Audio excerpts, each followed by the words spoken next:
right, I want to welcome everyone to the regular board meeting of the Upper Canada District School Board for November 26, 2014, the final meeting of this term. And invite you all to stand and join in the singing of our national anthem.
So is that what you meant by you need to wait, Lisa?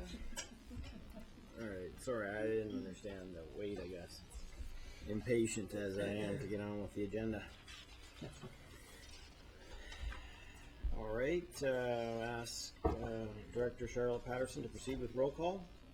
Trustee Buckman? Present. Trustee Kirkner? Present. Trustee Garrow? Present. Trustee McPherson? Present. Trustee McAllister? Present. Second Vice Chair McDonald? Present. First Vice Chair McMillan? Present. Trustee McCray? Present. Chair Petersma? Present. Trustee Richards? Present. Trustee Swan? Present. Student Trustee Shayla Cruz? Present. Okay, thank you. Move on to the consent agenda items. I have a motion to approve. Trustee Garrow, Trustee Richards. Go ahead and cast your vote.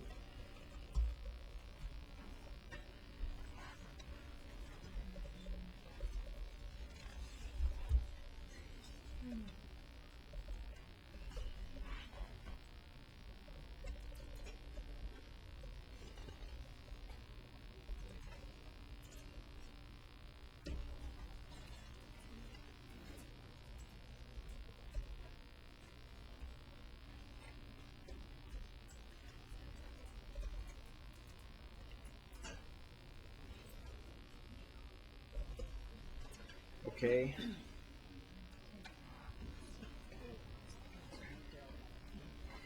All right, that passes. Any declarations of conflict of interest? Okay, seeing none, I'll move on to the discussion items. I need a motion to move into committee of the whole. Trustee McDonald, Trustee McMillan.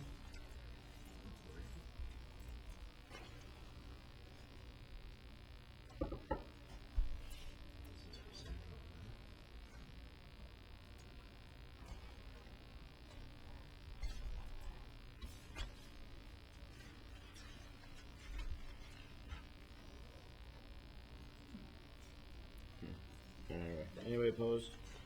All right, that carries. Yeah, it did, but then. All right. So we'll move on now to our next item, which is one of our ongoing school success plan presentations, and invite Superintendent Mills to introduce Central Public School. The floor is yours. Okay, thank you very much, Chair. I'd like to welcome Principal Daryl Beck from Central Public School along with his team to come to the table. You remember Daryl did a presentation last year as principal of Viscount Alexander. I also want to acknowledge the presence of Coordinating Administrative Principal Chris Boulay in the back. And I want to thank Daryl and Chris for their leadership in the City of Cornwall with the Cornwall family of schools. So welcome, Daryl. Thank you. if you could also introduce your team. Absolutely. I'd like to introduce Mrs. Janet Galately, who is the Vice Principal at Central Public. Also with me this evening as some of our school community representatives, Mrs. Jacqueline Slowey. And also this evening, there were plans to have Mrs. Shelley Cameron here this evening. Shelley is one of our kindergarten teachers at Central Public. Unfortunately, she had something come up and she does send her regrets, as does Mrs. Sabrina Helmer, who is the co-chair of our school council. So that's our team this evening. I'm very pleased to be here this evening to speak about Central Public School. And just to start off this evening with some demographic information about our school, for those of you who may not know, we're located in downtown Cornwall, and we have a pretty significant and rich history. The school dates back to, at its current location, to 1883. We are part of the Cornwall family of schools, and we are a feeder school for CCVS. Our current enrollment right now is 437 students, and that includes 53 staff members on top of that. And we serve students from junior kindergarten to grade 6. We offer programming in French immersion as well as regular programming. And we are also part of the Kinsman merger from the fall of 2012. Something new to us this year, and something that we're very excited about, is our transition to the full-day kindergarten program. So that started in September of this year. And as we speak, we are undergoing some very exciting renovations and construction to our school to accommodate the FDK transition. This year at Central, we have embraced the challenge to do things differently. And it is my opinion and the opinion of our school community that we've come up with 3 unique and challenging goals to help meet this.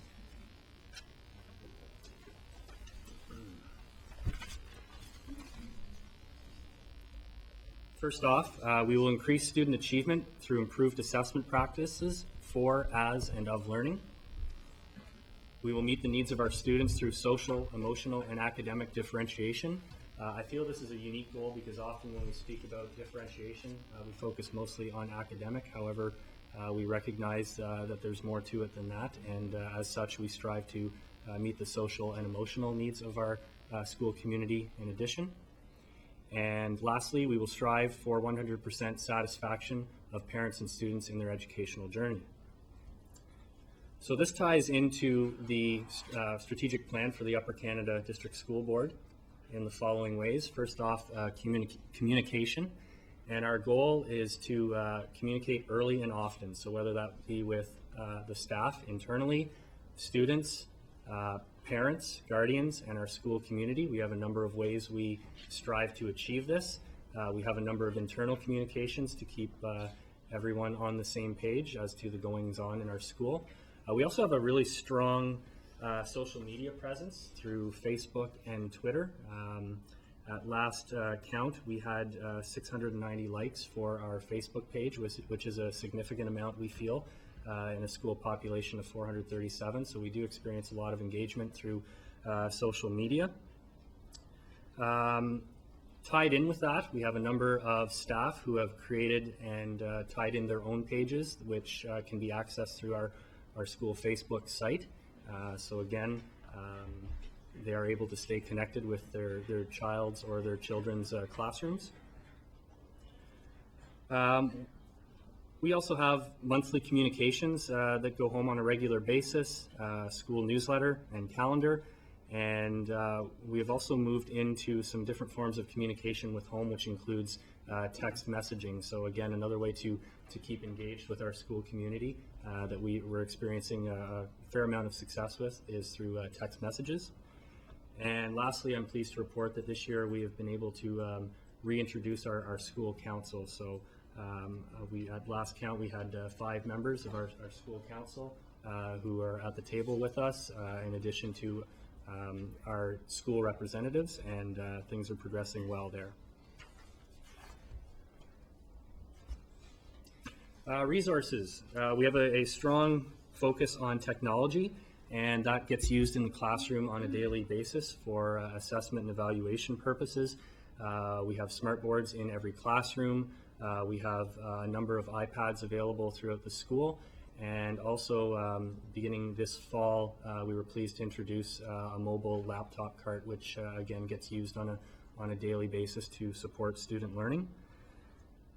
In addition to that, we have the Zone, which is, I feel, unique to Central Public. It is a room that is staffed by a child and youth worker, and it's there to support students with self-regulation strategies, and there's always someone on hand to support whenever needed. And last but not least, as part of the renovation that we experienced over the summer, we're pleased to have a sensory room, a newly repurposed sensory room, which is in our old kindergarten wing, that again gets accessed not only by the students who need it, but just anyone in general at any particular point. So we're very happy to have that in place.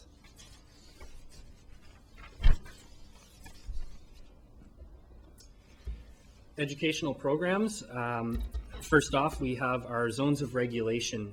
This is year 2 of this project in our school, and I feel it's important because this is what we refer to as a Tier 1 intervention. So when this was unveiled last year, it was unveiled school-wide. Zones of regulation is a program that assists students with self-regulation skills, and of course we recognize that some students need those skills more than others. However, they're being taught at the whole school level, and then from there we can follow up on that with Tier 2 and Tier 3 interventions. So whether that be smaller group interventions, such as with our child and youth worker, or one-on-one, we also have opportunities to do that in the interest of supporting our students. This year we are also pleased to have Empower Reading, which is a fairly prescriptive reading intervention. It's a Tier 3 intervention that was developed by the Sick Kids Hospital in Toronto. We're in the preliminary phases of that program right now, but I do have experience with that in the past, and notably there are some pretty remarkable improvements in academic scores and reading in particular by students who are part of Empower Reading. And that's also complemented by the LLI program, which is Leveled Language Intervention. So we have that up and running again throughout the entire school. From a staff perspective, we have professional learning communities, whole staff PD, which occurs at the very least on a monthly basis at our staff meetings and gets followed up on throughout the course of the month. We have a number of areas that we're looking to improve our practice in right now, which includes assessment, evaluation, and self-regulation.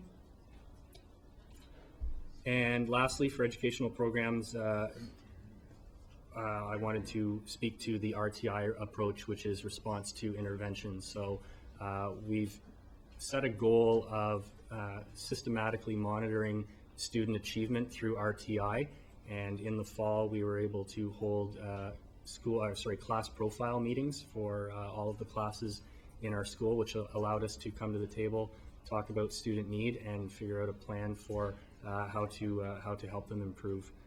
So that is ongoing as well. As for school community wellness, we have a number of initiatives that are ongoing. First off, we have a very vibrant fitness club, which includes activities such as yoga and Zumba. We have a very active guitar and music program, which includes not only classroom instruction, but also extracurricular. So at recess time and nutrition breaks, we have opportunities for students in conjunction with our music teacher to take part in that. We have a chess club that is new to us this year, and we're also involved in intramurals and the Upper Canada Sports League Region 4. So today, for example, our junior co-ed volleyball team participated in the Region 4 tournament at CCVS. Last but not least, we are in week 2 right now of our breakfast program, which is an enhancement of our snack program. So at Central Public, we are used to having a snack program which is available to all students through their classroom. We have added to that with the support of the Healthy Eating for Better Learning and also the Breakfast Clubs of Canada. where we now have an opportunity for students to come in before the school day starts to get a hot breakfast if they so choose.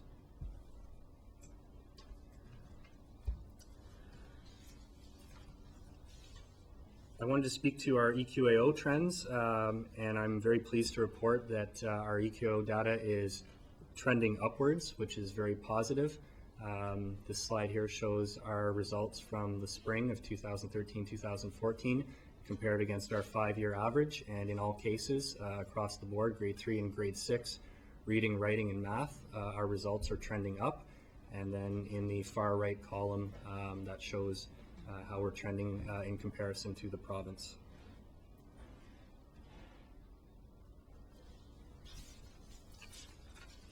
Also on the note of EQAO, we are tracking our cohorts, and on this slide in particular, we have noticed improvements over time in reading and writing as the years go by with cohorts 2 and 3. And that being said, we're always looking for ways to improve, and certainly we do recognize that math continues to be an area of focus for our school. What are we doing well? At this point in time, I feel that the strengths at Central Public School, first and foremost, are service excellence, and I would acknowledge the hard work of the school team and my predecessor, Anne-Marie Bolbeck, in her efforts to really bring that to the forefront. Also, I feel we're doing very well with all means all and inclusion and meeting the needs socially, emotionally, and academically of all of our students.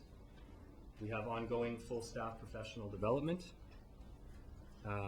We are connecting students to school through academics, athletics, and the arts, and we're doing that in conjunction as well with our Champions for Kids Foundation.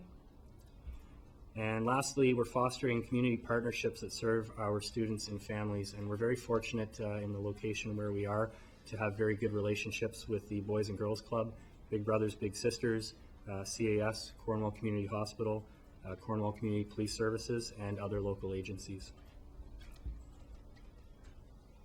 Next steps for our school, we feel, are to focus on improving achievement in math.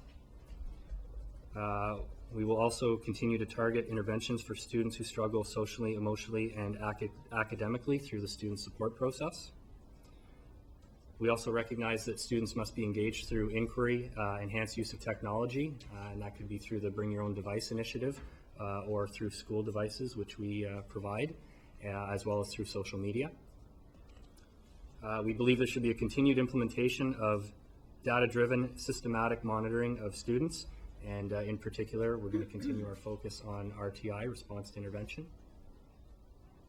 There will be a continued rigor and accountability towards the strategic objectives of CREW and the 90% goal. And lastly, we are still looking to enhance our student voice. And that's it. Thank you. Okay, thank you very much. Comments, questions, trustees? Trustee Garrow? Thank you. Through you, Chair. I've been meeting regularly with Akwesasne Mohawk Board of Education, and their EQAO scores are also down. And I've noticed that you have focus in improving your achievements in math, and I think maybe through Tim, if we could, and Charlotte, maybe if we could set up a meeting with the acting director, Debbie Turance, and her group. Because they're also struggling with the same, and if there could be, you know, within your family of schools, it seems like everybody is focused in on that. And I just would like to reach out maybe and just set up a meeting with Akwesasne Mohawk Board, and the director, and some of the teachers, and maybe combine forces and if we could. Trustee McDonald? Thank you. Principal Beck, you heard Superintendent Mills introduce you, and you were here last year. You did such a good job, we decided to move schools so that you could come back and make a presentation. Thank you. You're the first principal to have had that opportunity to come back and present to us twice, so. Later next year. Let us know if it gets. We get bored with the movie. us know if it gets any easier as you move along. I just wanted to say, I think, I like your presentation format. It's built upon what you presented to us last time when you were at Viscount. Present the data in a way that we can see it. It allows us to focus in on it. I like the color opportunities that you're using to emphasize where we are, the good, the bad, and the ugly, and that's fine. The important thing is that you have strategies in place, and I think the strategies that you're implementing are good. They've proved successful in other places, and I think it's going to be a unique opportunity for Central to be able to have those strategies put in place. So I want to thank you and your staff for doing the things that you do to make sure that Central Public is achieving the excellence that we expect. I think the kids there are very, very welcoming. They recall you from being there as a vice principal. Just to share with trustees, I had the pleasure of attending an open house in September, I believe it was, and Mr. Beck and his staff had an open house, and parents were welcome, and I had the pleasure of handing out pizza to the students and parents that came through the door, and what a unique way to meet the kids in the school and to meet the parents. So I applaud you for doing that and making sure that you got as many people through the door to come in and meet the teachers in the classrooms that particular day. I think moving forward, I want to see the progression that we have on this. I think it's a unique school that adding into the opportunities of being a school that is already have an enrollment pressure because of some of the things that we've done around kindergarten. We built Central Public, only a few years ago, more than a few years ago, but it seems like yesterday. We already had 4 portables on that school, and now we're having an addition. So to add to that complexity of having portables and having an addition and managing the school in a day-to-day environment. So good job for doing that, and I applaud you for all you're doing and your staff, and Janet for being here as well tonight. So I couldn't be more proud of the school, and thanks for everything that you're doing for Cornwall. Thank you. Just before I go to Trustee Karkner, so you mentioned the new school and you're getting another one, and I just want to know that I have failed Dundas County and You forgot about the addition at Amherst Corners. schools. Something's not quite right. Trustee Karkner? Through you, Chair. I noticed in your next steps, your main focus at the beginning, or maybe they're not in any particular order, is on improving the achievements in math, and I think that is a board-wide problem, maybe not a problem, but we have to do something about it. Is there anything that's special to Central that you are doing that would give us an idea as to the other schools that are listening in as to what they could do? Through you, Chair, I do feel we have one initiative in particular that is unique to us, and that would have been the implementation of our summer math camp 2 years ago. Unfortunately, we weren't able to have it this past summer due to renovations, ongoing renovations, but it is something that we look to continue in the future, and something that we are hopeful, in addition to other board initiatives, will help us improve in math. Thank you. Okay. Any Trustee Buckland? Thank you, Chairman. And thank you, Principal Beck. How wonderful to have the name of a great beer. 2 things. I wondered also, as Trustee McDonald mentioned about the building. I just passed by from the outside. I saw the wall go up. I saw the wall go down. I saw another wall come up. Are there any special inconveniences or concessions you have to make for building under such and teaching under such conditions in sort of medias res of a building? Through you, Chair, I believe it's been a fairly seamless transition. I mean, obviously there's a certain level of distraction that comes with a construction crew being on site. However, I feel we've taken advantage of that opportunity, and in some cases, in our kindergarten program, for example, we've used that to fuel inquiry learning and play-based learning. So we are very fortunate in that we have a good relationship with the contractor on site. They have been very good to us, and I feel in return we've been very good with them as well. Good. Could I have a second point? Trustee Buckland? It's a heavy philosophical question. When you think of the traditional elementary school with 7 and 8s, So we've taken out the top and we've added something at the bottom. Do you see any special advantage to having pre-K to 6 as opposed to the traditional elementary ending at grade 8? Through you, Chair, I believe we're able to provide more age-specific opportunities to our student in an elementary setting, and I feel that another advantage to the current model is that when they do progress on to grade 7 and 8, they have more opportunities available to them through our feeder school and at CCBS. Thank you very much. Director Patterson would like to add. If I could just add, thank you, Daryl, for that response. Trustee Buckland, I know you are aware of this, but actually Cornwall elementary schools were a model for our entire board as it relates to K to 6 education. I see. When we moved initially to the 7 to 12 model, many of the schools perhaps west of Highway 31, were K to 8 schools, and so it was quite a transition for many of the schools in Leeds, Grenville, and Lanark, but and Prescott Russell, but certainly the Cornwall family has been a model for us with regard to creating new schools called K to 6 schools, and tapping into the leadership capabilities and competencies of our grade 5 and 6 students in particular, and also, as Principal Beck suggests, providing age-appropriate curriculum and co-curricular opportunities for our K to 6 students. Further questions, Trustee Buckland? No, that was, thank you.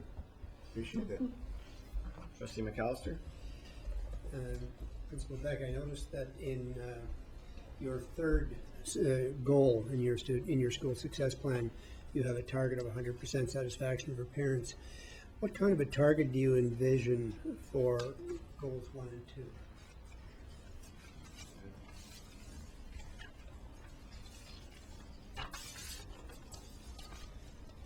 Through you, Chair, I guess what we're striving for, ideally, would be 100% satisfaction throughout all of our goals. It just becomes a matter of how to best measure. Goal number 2, meeting the needs of our students through social, emotional, and academic differentiation, I think can be reflected through the amount of engagement that we see and the number of students who are able to serve, and it'll also be reflected through our enrollment, I would anticipate. As for goal number 1, increasing student achievement through improved assessment practices, I think that needs to be measured in conjunction with our staff, teachers, EAs, ECs, ELL instructors, and maybe some attitudinal data could be collected at the conclusion of some of our whole staff PLCs. Thank you. Any other comments or questions? I'll save mine for the next presentation. Okay, 6 months. All right, thank you, Principal Beck and your team for coming and being part of our school success plan review process, and who knows where we'll see you next. But no doubt you'll be back. Thank you very much.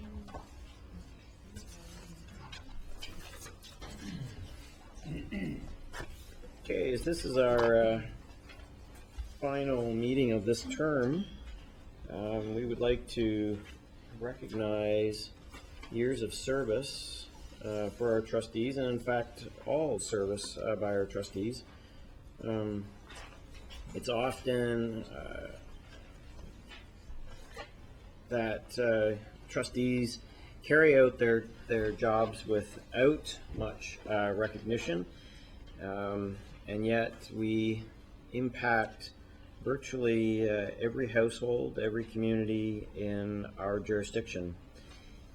We have some trustees, a couple of trustees who will not be returning, and a number who will be continuing on their service, but I would like to take a moment to recognize all the trustees, starting with trustee Ann McCray, who was elected in the last term, chose not to run in this current election.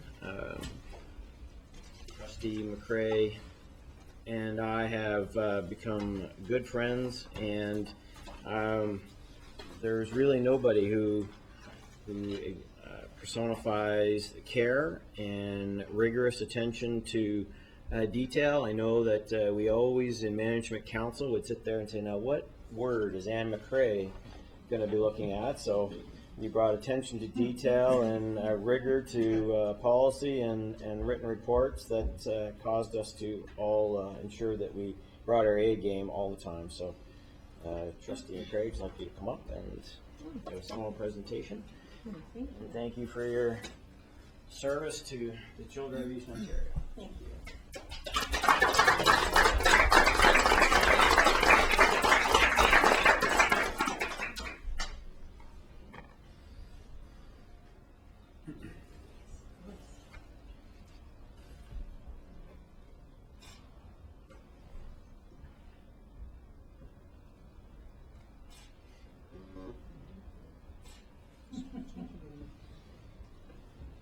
All right, we're good?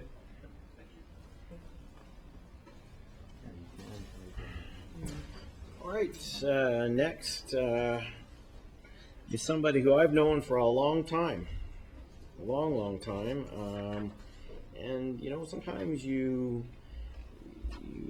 say goodbye to somebody and you don't ever expect that you will, have cause to work with them again, or but that is not the case with Trustee McAllister, who was elected in the last election, and I have to say I was surprised and pleased. We've had lots of good times. I think it's fair to say that John and I's friendship has developed profoundly over the 4 years, and I certainly have enjoyed working with you, and you've brought an incredible focus on ensuring that everything that we do is accountable.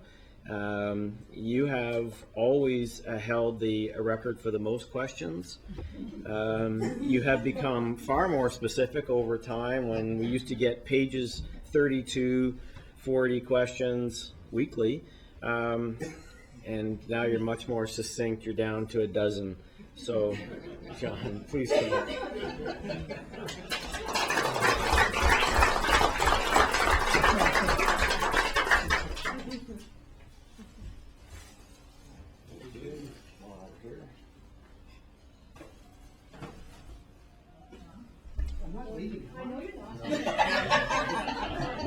We didn't tell you.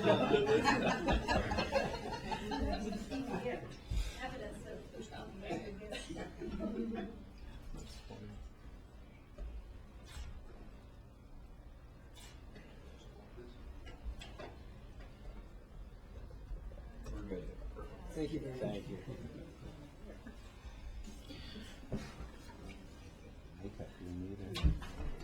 Next is Trustee Swan, who was also elected in the last election, and Trustee Swan and I spent hours on the phone prior to her election discussing school closures and other interests of hers, and we have also spent hours on the phone discussing various issues since then, and Trustee Swan has always had a keen interest on ensuring that we spend our dollars and focus them on our children's benefit, and I have appreciated that focus. And Trustee Swan, I want to thank you for your service to the kids of Eastern Ontario, and I know you will too, as Trustee McAllister will be continuing on. So thank you, Trustee Swan. Thank you very much, Chair.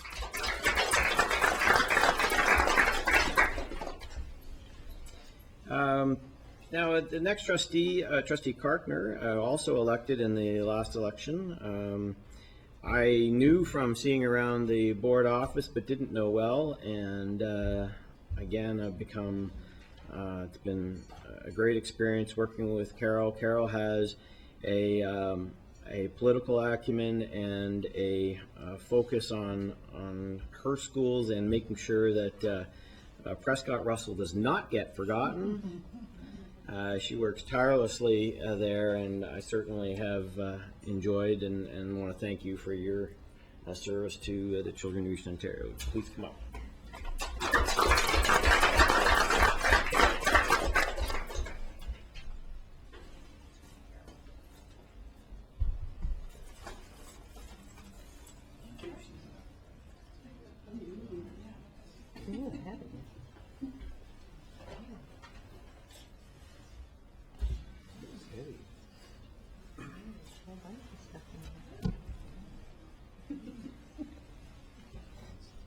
Lisa says that don't take the bag and hit your neighbor with it, that it is fragile. At least I can carry it. Yes.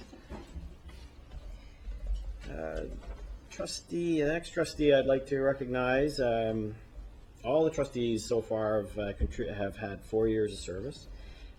Trustee McMillan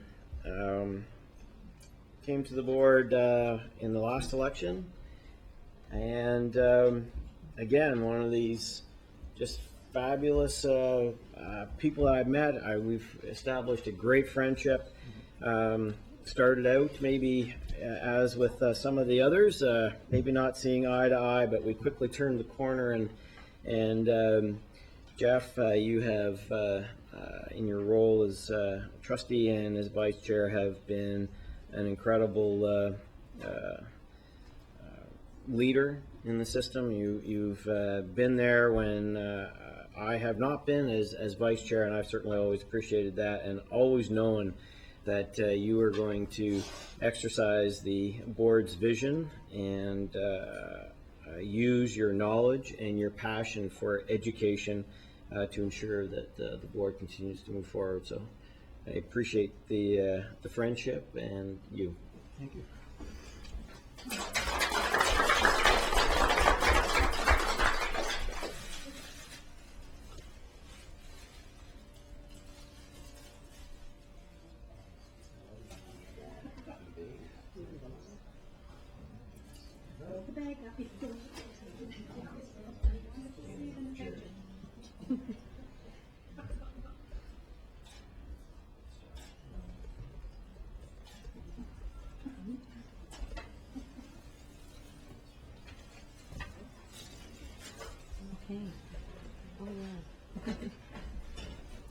Next, I would like to recognize our student trustee who's halfway through her tenure, and yet, I still would like to recognize it. And moreover, I'd like to recognize the position of the student trustee, which is a great addition to the board table, to our thinking.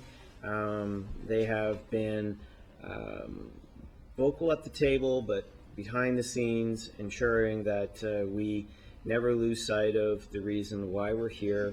And Shayla, you've done an exemplary job in the short time you've had so far representing the students and being a real champion of the student trustee position for the board. So thank you, and would you please come?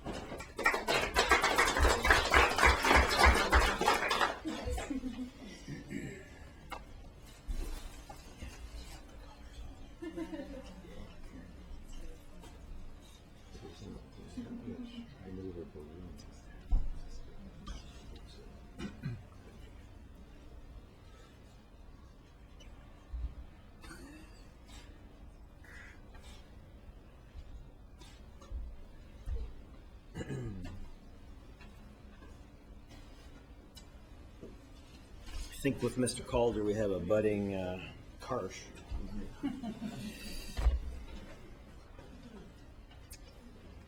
Another important position at the table is the representative from the Akwesasne area, and we have had Peter with us for nearly 10 years now, and Trustee Garrow has represented the interests of the Akwesasne people, but First Nations people across the country, and ensured that their students are well represented, and ensured that we also stay on the cutting edge of offering the opportunities that every student deserves, and making us realize that this is the fastest growing student population in Canada and needs to be paid attention to as they represent a significant part of our future. So thank you, Peter. And you will also be receiving our 5-year pin, service pin as well.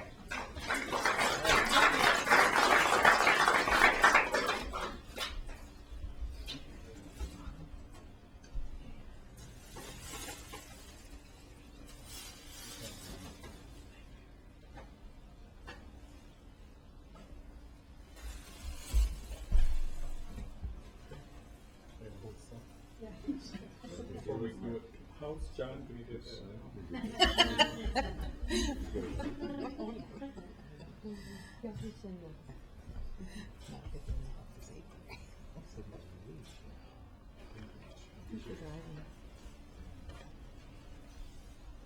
Peter, too, will be continuing in his role as he's been appointed through to 2018. So that's good.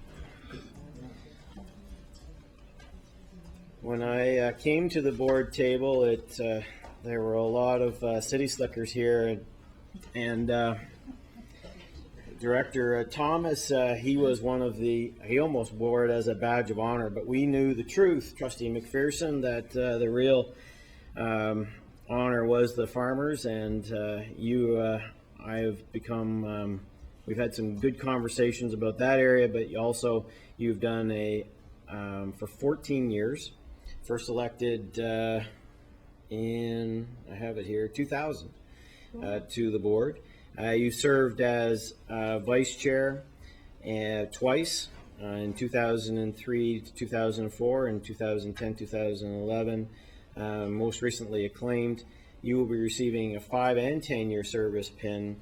Again, you have exemplified the inclusion of local politics, especially. You've always been a champion of ensuring that your municipalities are well within the loop, and certainly demonstrated to us all the importance of that. So, Bill, thank you, and would you please come up?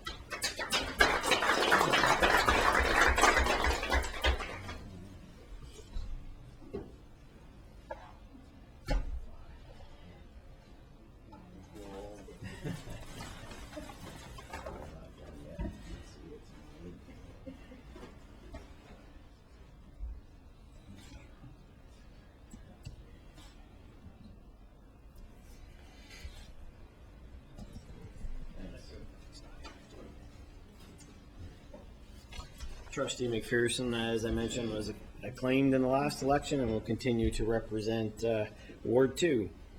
Ward 3 is represented by Susan Richards and has been for 11 years. She joined at the same time that I did in 2003.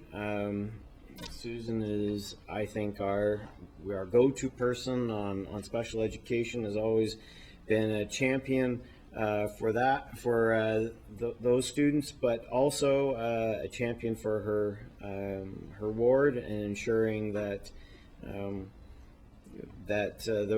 her students receive the attention and keep us focused on moving forward. So, Susan, I've certainly enjoyed working with you. And you too will be receiving your 5 and 10-year pins. So would you please come up?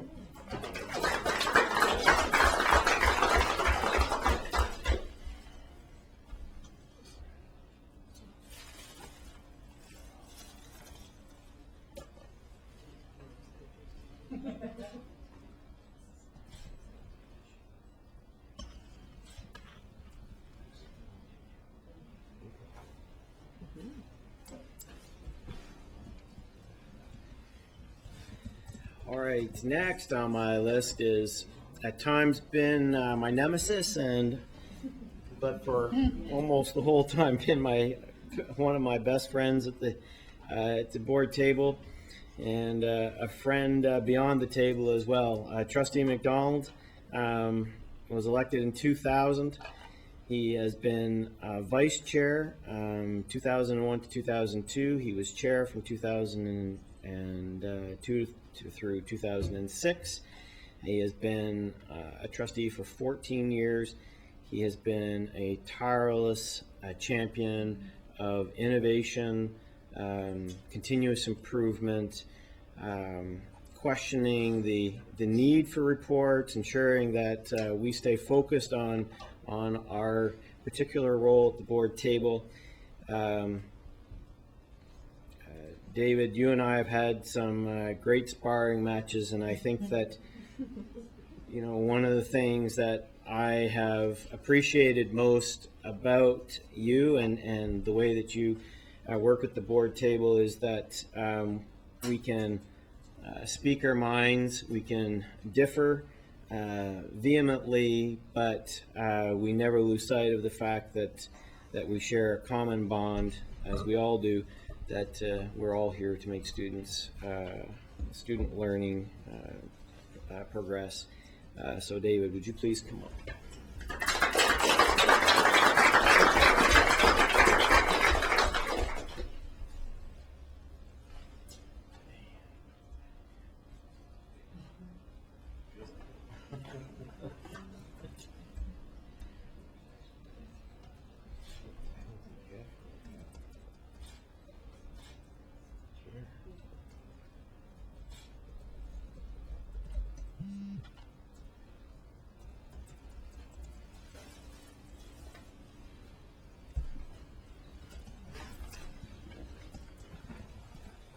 Ward 9 has been represented by one trustee for a long time.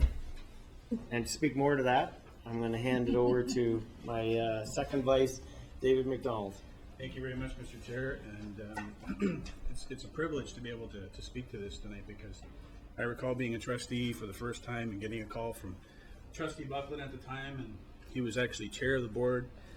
He wanted to have lunch, maybe it was supper. It was at the Glengarian. He set me straight. He said, listen, this is the way it's going to be. This is what you're going to do. You got a problem with that? Let me start over. This is the way it's going to be. Trustee Buckland has been a trustee for 36 years. 1 year at Kirkland Lake, starting in 1969. That's a long time ago, because that's the year I was born, and I feel old, so it was a long time ago. He also served with SDG for 18 years and a month, from December 1st, 1979 to December 1997. Trustee Buckland is the last trustee who was on the original Upper Canada District School Board. He was served in January 1st, 1998 with the newly amalgamated board to now, November 30th, 2014. His 36 years are actually 433 months. If you add up all the board meetings, it's probably somewhere around double that, or triple that, perhaps, with some of the special meetings. Trustee Buckland has always been, you know, a stickler for paper. He's stuffs the paper underneath his bed, he says. And one of the things we worked on, Trustee Buckland, we couldn't quite pull it together in time, is there wasn't enough paper to print all of the agendas for all of the meetings that you might have attended over those 433 months. In fact, we didn't have enough trucks to be able to cart it back here, so we apologize for not having that for you. I've grown to be a friend of Trustee Buckland's, celebrating his birthdays, attending some of the family functions. I was known as the straight guy for his one-offs that he performs, stabbing the haggis, doing whatever he decides to do. I just happen to be that guy that was either the blunt of the joke or the straight guy, as I said. Trustee Buckland, it was a pleasure for you, for me to get to know you. You served as a mentor to me as a trustee. My children still refer to you as Uncle Art. So I appreciate what you've done for Eastern Ontario. Sorry. We have a few special gifts for you. We have a collage of your schools, photo page book of snapshot of history of SDNG and the Upper Canada schools. And tonight you're receiving pins for 5, 10, 15, 20, 25, 30, 35 years of service. Thank you for all you've done for Eastern Ontario.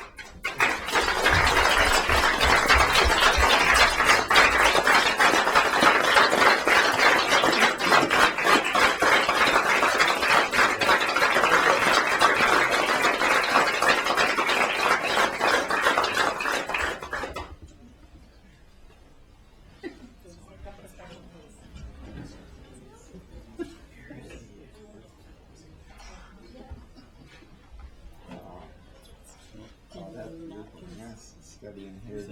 Come on, it's not a wedding.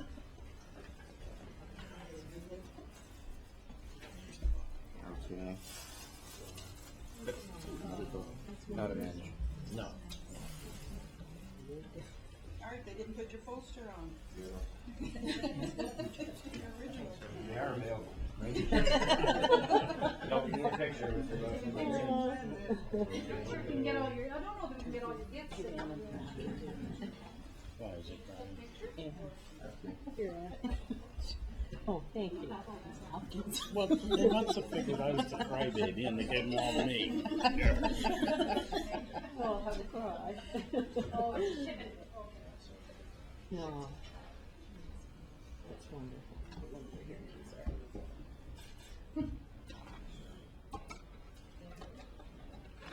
The bottom there is such a young man.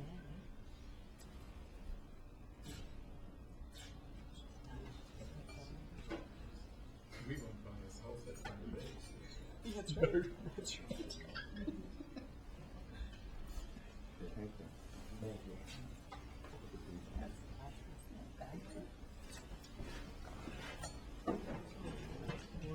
Take this one. Okay, I'm going to take the last acknowledgement. Before I do that, I want to acknowledge some special people that are here tonight. Greg's parents are here, and Greg's wife, Amanda, William, David, and James. Great guys who are incredibly well behaved back there. Sam is not here. Sam is off in Toronto setting up a booth, but Sam did send a message. If you don't mind, I'm going to read the message from Sam. He said, "I am proud to be your son. I have always loved listening to the meetings and the speeches, and watching you lead has shaped me into the person I am today, for better or for worse."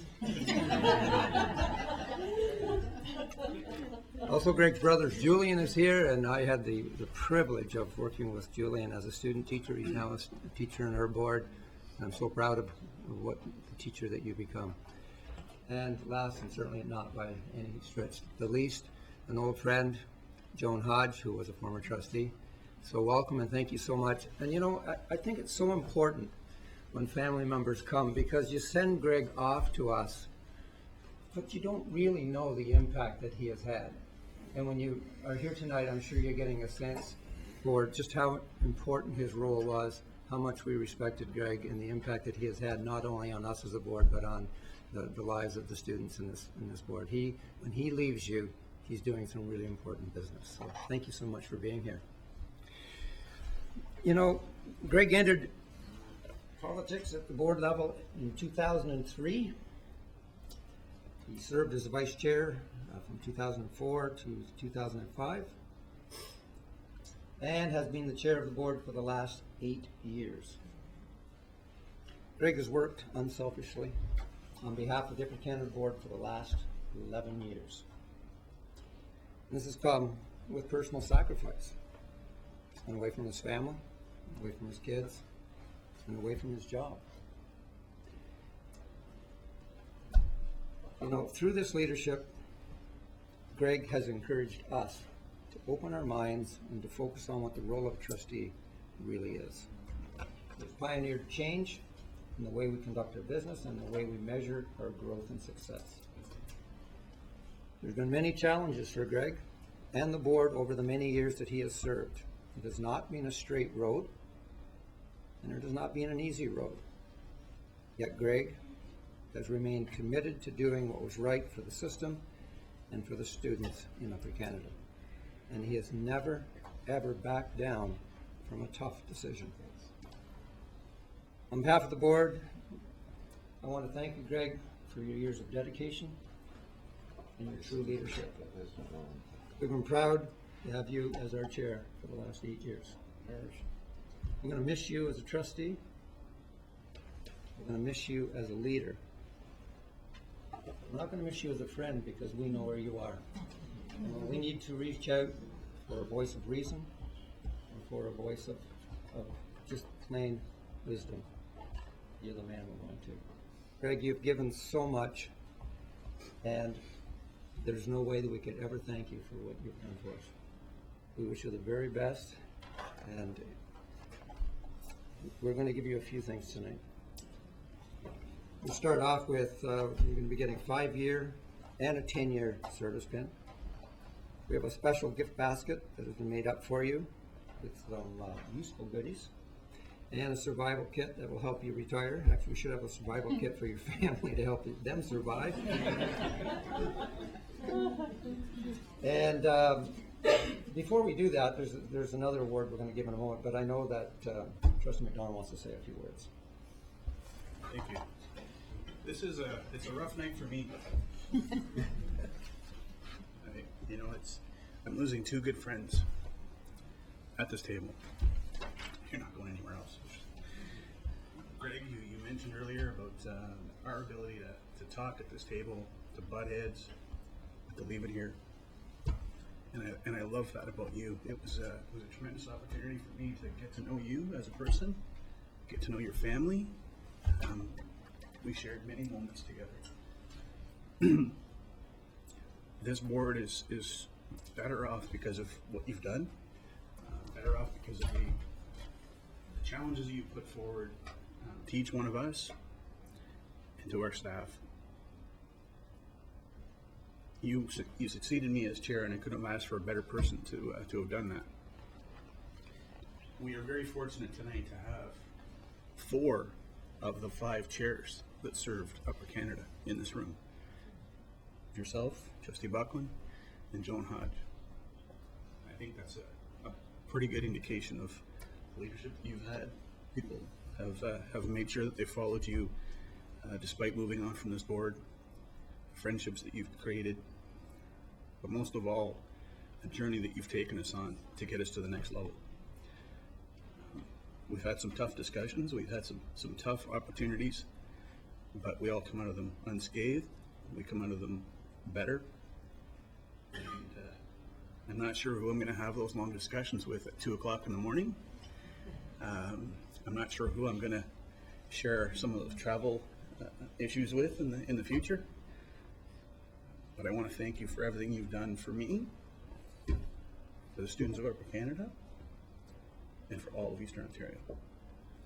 Your service, your dedication is unbelievable, and I respect the decision that you made to move on, but I don't like it. But all the best to you. Thank you.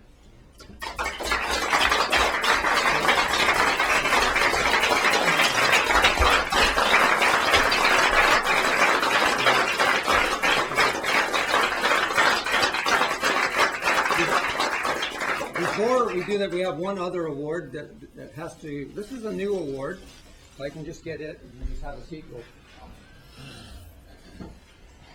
Last year when we were down at the National School Board in New Orleans, we had a tour of a plantation. And one of the things that caught our attention was the pineapple. And the girl that was doing the tour, we asked her what was the significance of a pineapple. And she said, well, when people came to visit the owners of the plantation, they often would come and stay for a considerable amount of time. So when they first arrived, they were given a pineapple. And when they had overstayed their welcome, they were also given a pineapple. So I say that with all love, and you know that. Greg, that actually should go to your family. They can give it to you tonight. And when you've overstayed welcome your home? yes, and when you've overstayed your welcome at home, they'll give you another one. So we do have things for you. I don't think I can lift this one. Did you lift it, Lisa? If Lisa can lift it, I can lift it then. Yes, that's a lovely gift basket. Wow. Cleaning kit. Cooking. What's the cleaning kit? What's that? Shoe polish? Pins Thank you. Pins. Thank you. and the bag. Thank you. Now I have to spin it. All right. Be the final picture. You tie vice chairs. Decorum expert. Eyes only.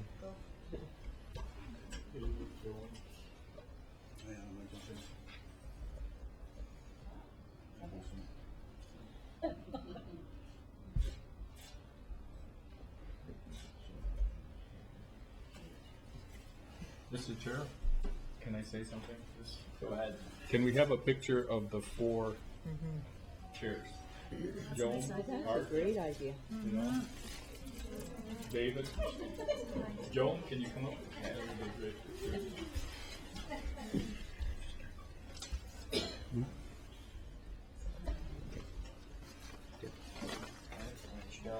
Do it now. Yeah. I wish you could get a picture of the, I wish you could get a picture of that. No fighting tonight. The minute I'm laughing. You know, can you? Is it? If they turn this way after. It's hard to get out of the picture.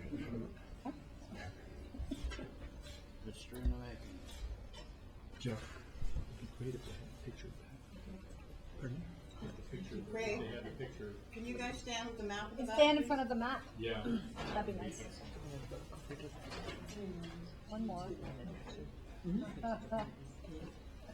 Take another picture in front of the map. With the map. Where's Martintown? Right here. Standing right in front of it. Put them on the map. Ready? Thank you.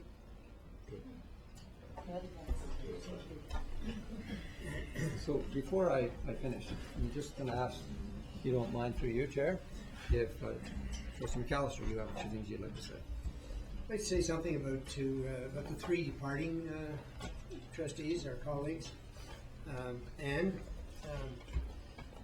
I believe you have asked, as Greg alluded to, almost as many questions as I have in the past 4 years. So I award you second prize. Your commitment and work at the board table and in committees and in your community is well documented and appreciated. It's been a pleasure working with you. You too, John. Art. I have a few heavy philosophical comments to make.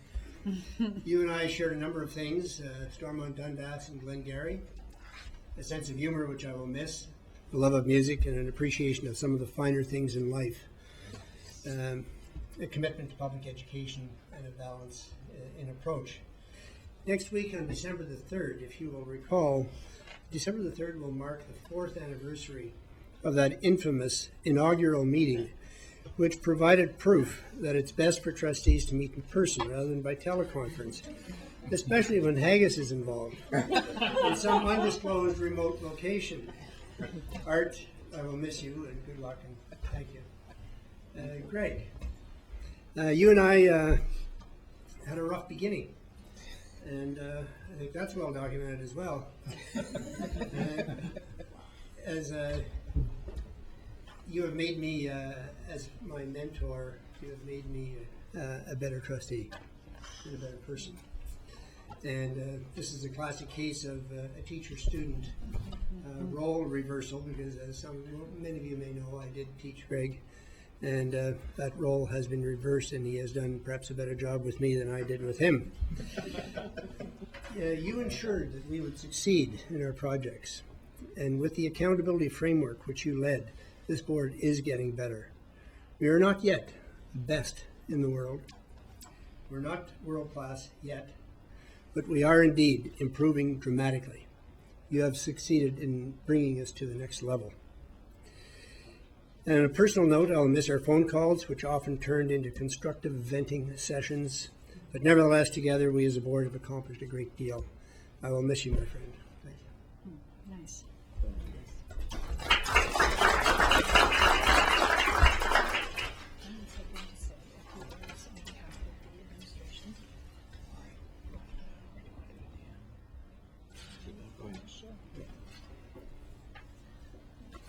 Through you, Chair, I'd just like to take an opportunity on behalf of the administration and staff of the Upper Canada School Board to thank the trustees for their leadership during this term and for their unwavering commitment to student learning and student well-being. We are better as a result of this board's accomplishments. In particular, I want to thank Anne for her work and your desire to learn and your curiosity and your commitment to your school communities. Art, your longstanding contribution to public education, your moral compass and commitment to do the right thing, and your passion for public education is exemplary. And last but not least, certainly, Greg, your leadership of the board was exemplary. You took risks, you showed courage, and I very much enjoyed working with you. I actually just mentioned this to your parents this evening. I started in the role of SO, superintendent, when Greg started in the role of trustee. And we took a few dances around a few issues early on in Greg's tenure when he represented Dundas County as trustee. And we resolved them, and I have to say that I just want to particularly thank Greg for his support and his confidence in me and confidence in members of the senior team. So on behalf of all of us, administration and staff, thank you for the great work that this board has done. And for those of you who will continue on, I look forward to working with you in the future. Thank you. Trustee McPherson. Thank you. First off, my thanks for the recognition of my years of service. Some of you will notice some gold stars floating around here, and I do mean floating. The reason I have decided to give you each a gold star is it has been the universal symbol of success. It amazes me today how excited I was when I got my first one, well, probably 55 years ago. And students today still get excited about that little pasty gold star. So I've awarded each one of you a gold star. And I hope you leave here, and I want to say a few words to each one of you, and I'll start with Anne. Anne comes from Lanark County, so you can't say I'm bad about that. Yay. Anne and I have shared a background in 4-H, agriculture, junior farmers, and we also have a common bond in that her mother was a school board trustee, as was my father. And I think that we both found out that school boards have changed a lot since then. So she gets a gold star for caring and empathy. Anne has never been afraid to go toe-to-toe with anybody if it involves student success. We're going to miss you, Anne, and I thank you. Thank you. I'm going to move on to Art next. And Art I'm giving him a gold star for perseverance. Anybody who's stuck with it for 38 years has got to be full of perseverance. And Art has always been bluntly honest. And Art, I'll be honest with you, sometimes I couldn't figure out where you were going, but I never doubted you were from Glengarry County. You have served Glengarry well, and they're going to miss you. And definitely, last but not least, Greg. Now, the only reason Greg got a gold star was I couldn't find one that says, don't let the door hit you in the backside on the way out. But I decided to give him a gold star anyway.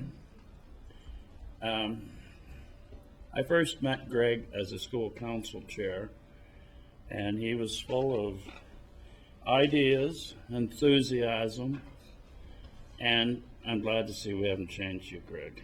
We may have wore you down a wee bit. So I'm giving him the gold star for the responsibility that he has taken leading us for the last 8 years. He led us through some very hard times with Boundary 2020, and Greg, you never wavered. And for that, you have earned our respect. So I can just want to close in saying that my life is fuller having known all three of you. So thank you.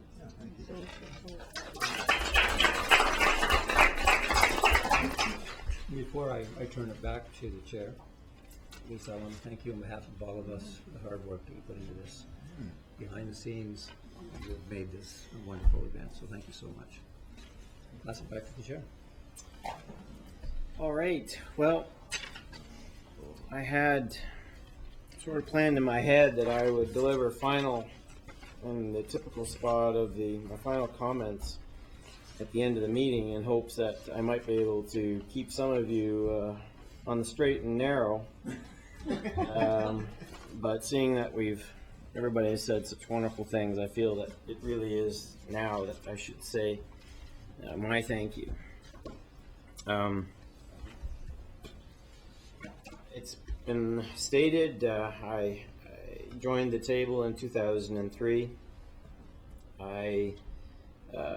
At the beginning, I my reasons for being a trustee were always based on my dad's comments. I remember one time we were talking about, I had some harebrained scheme that we were going to homeschool, and my dad said that,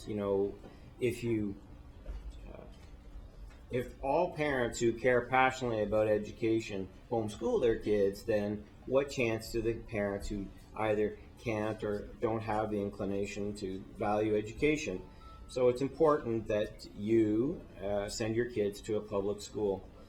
And I took that to the next level too, that as parents, my parents are always involved in school board in the local schools. I remember my dad, my mom being part of school councils, but my dad, I remember chaperoning a dance at Seaway, and he turfed some people, and I think he had some fun.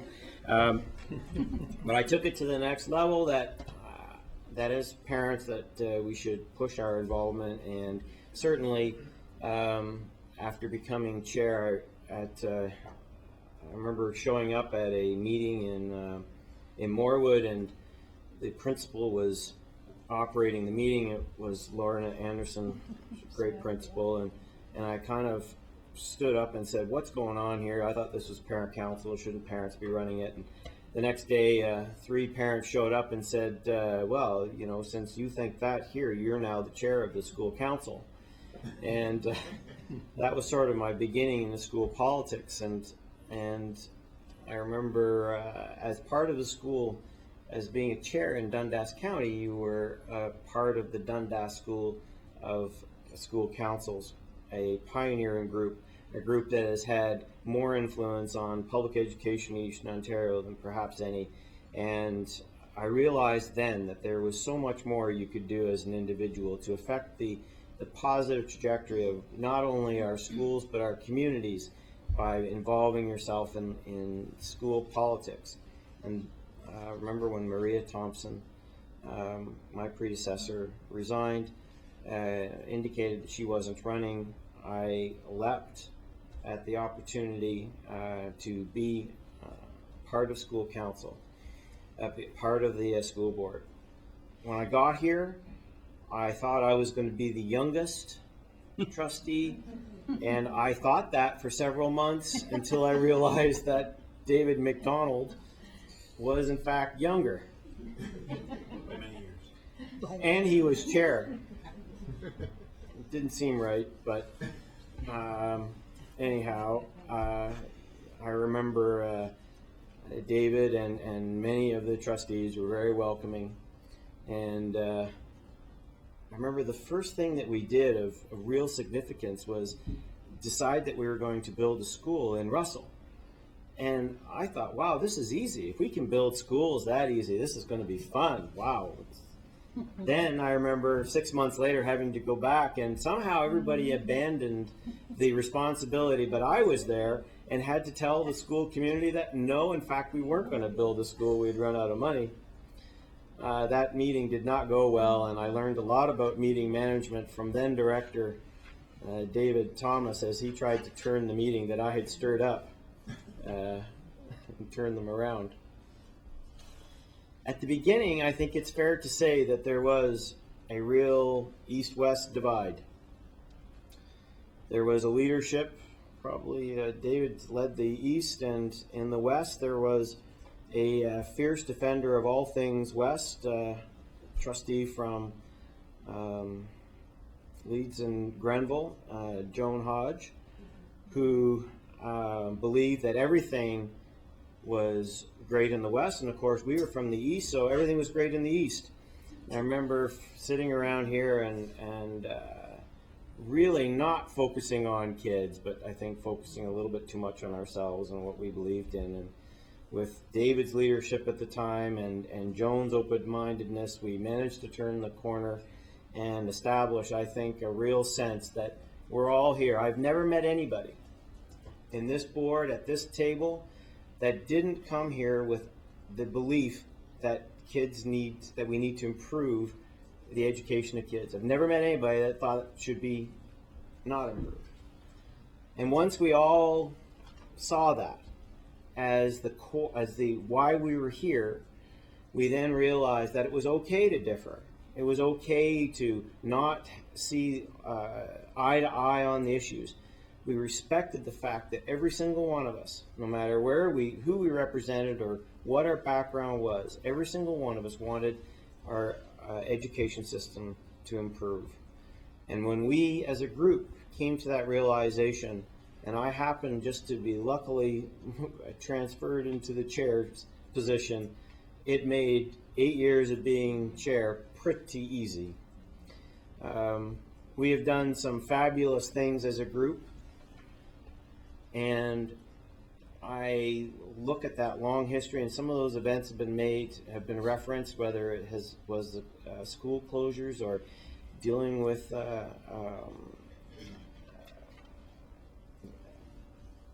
negotiations, or there's a long list of really important issues that we dealt with. And we dealt with them with a sense of real character, the character that we asked our schools to emulate. We too emulated that, and I think that that's really what's at the core of our success. I think that one of the things that I would hope that this board could leave to the next is that sense that democracy is so important. The local voice in education is so important and should not be wasted by bickering and losing focus and becoming obsessed about personal relationships. And we have learned how to do that. We've made changes to the way that we do business. We've redefined what it is to be accountable as a group of trustees. And I think that what I am proudest of is the fact that we're at a real position where we demonstrate that we truly respect the democratic process. That's sort of the theoretical speech. I have a lot of people to thank. A lot of people have made me look very smart, and I appreciate that. The team that works in this office and in every one of our schools does a profound job of ensuring that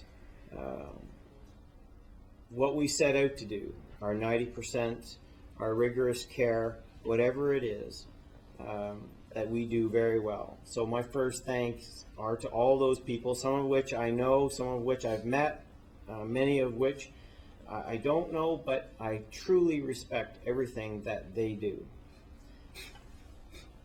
Here at the office, I've had the opportunity of working with 2 trustee liaison officers. Francis was a fierce defender of process and making sure that we stayed on the straight and narrow and move forward. And when Lisa came into the role, she picked that up and developed it, and both of them have made my job as chair really quite simple. But Lisa, you deserve special credit because you had to work with me the longest. You had to devise systems to deal with missing receipts and all to cover up all the other mistakes that I have made over the years. The invention of the cheat sheet is Lisa's. You may think that I'm on top of everything up here and I know exactly what's going on. I have the benefit of highlighted and well-organized notes so that I know exactly what to do in order, who needs to speak and what their names are, and when needed, how to pronounce their names. Lisa, it's been a tremendous relationship that we've built. I have enjoyed every moment of working with you. I think that you really embody the pride and attention to detail and passion that our staff bring. As a friend, I've watched you work through all kinds of relationships to the point where you now have such a wonderful relationship in Mary, and that too has been so fabulous to watch as you've grown, and I think it's a friendship that I will long treasure. Director Thomas retired recently. I cannot not speak and think about David. I remember when David came out and met with us all. It was part of his 300 days, or 100 days, I forget. And David was always a number and always had a title, and it always had a theme and a logo. I forget what the logo was, but nonetheless, he was meeting with 100 people, and I was one of the lucky ones to be on that 100 list. And right away I knew that we were in for something special. And David set the tone. He challenged us to never rest on what we did yesterday, to be open to thoughts. And I have driven many hours with David. Some of them I'm not sure that I was going to get home. David, if you're watching, I don't know that you've become a better driver.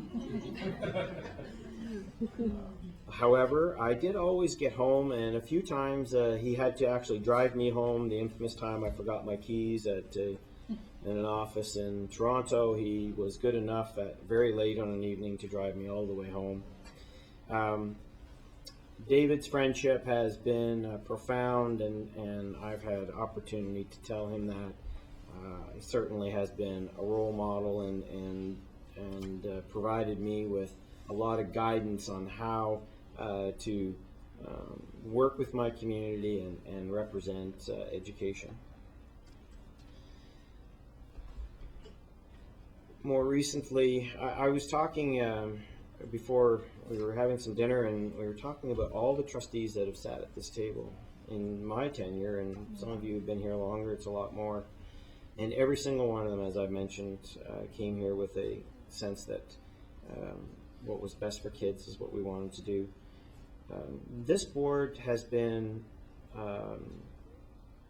one of the most fun to work with.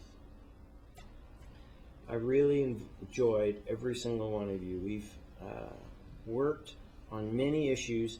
Some of them are not terribly exciting for the general public. They wouldn't necessarily make headlines, but they are at the core of what we do.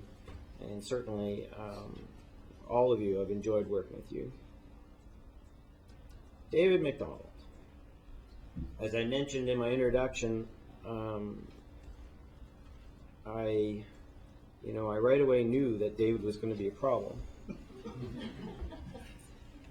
And you know, I'm sure that it's no secret that I was ambitious and he had the position I wanted.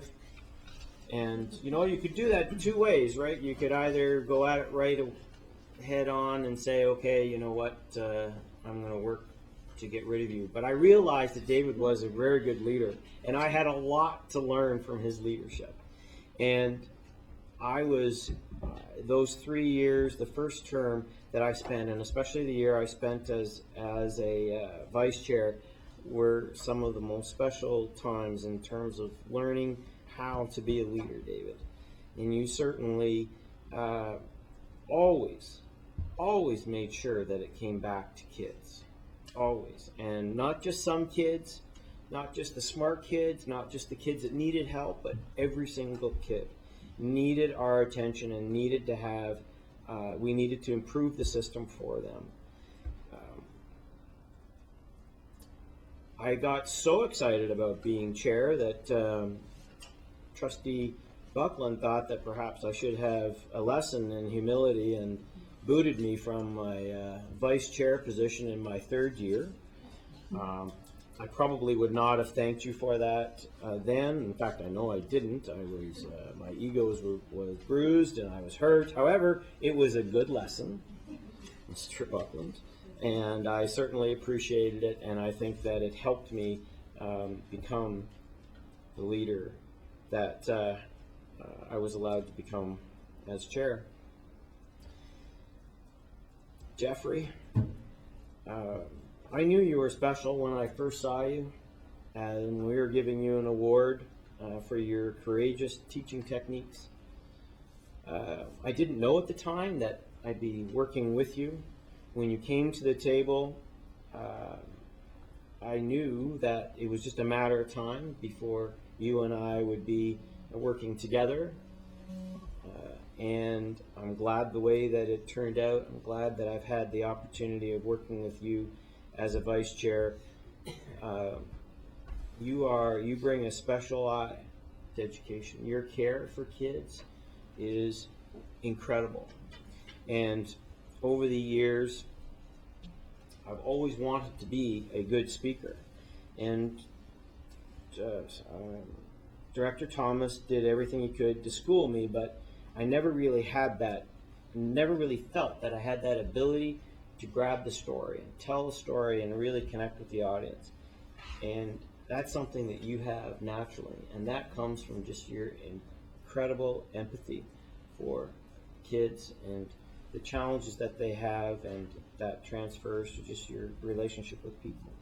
And so, you know, that's a profound gift.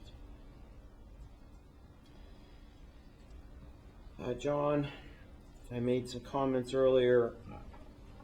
You know, I always know who to call when I need to hear something that maybe I don't want to hear.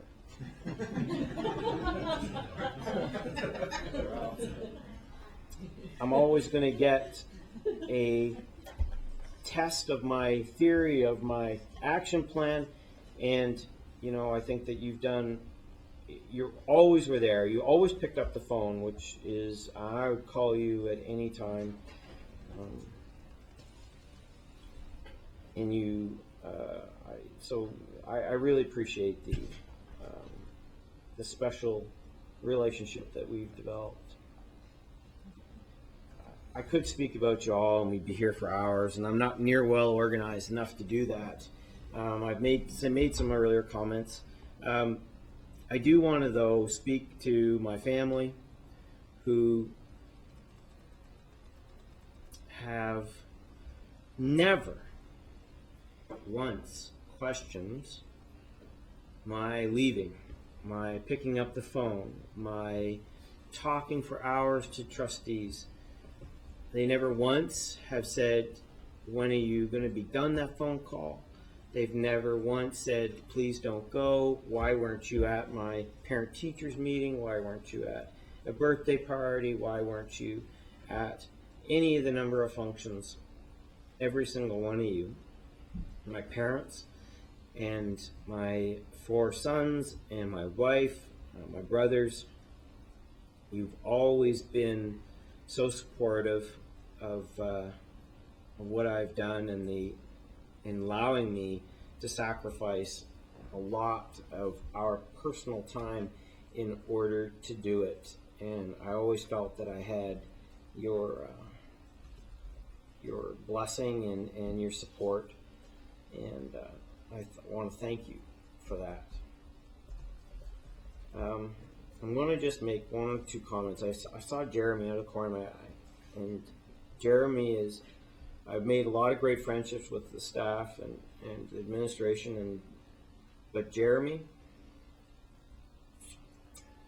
as I've said it publicly, I did not want to hire you.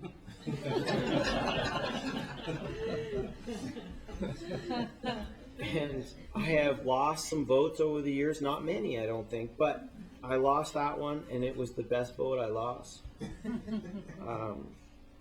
Your vision for for education and your rigor and the way that you've challenged my own thinking on leadership, on organization is truly special, and I want to thank you for that. Thank you.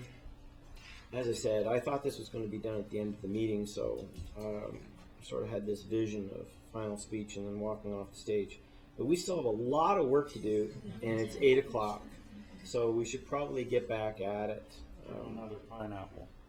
Yeah, there will be another pineapple. So, all right, let's move on. Okay, so part of our ongoing budget summary is a budget plan and priority for educational program summary, and then ask Superintendent Val Allen to take the floor.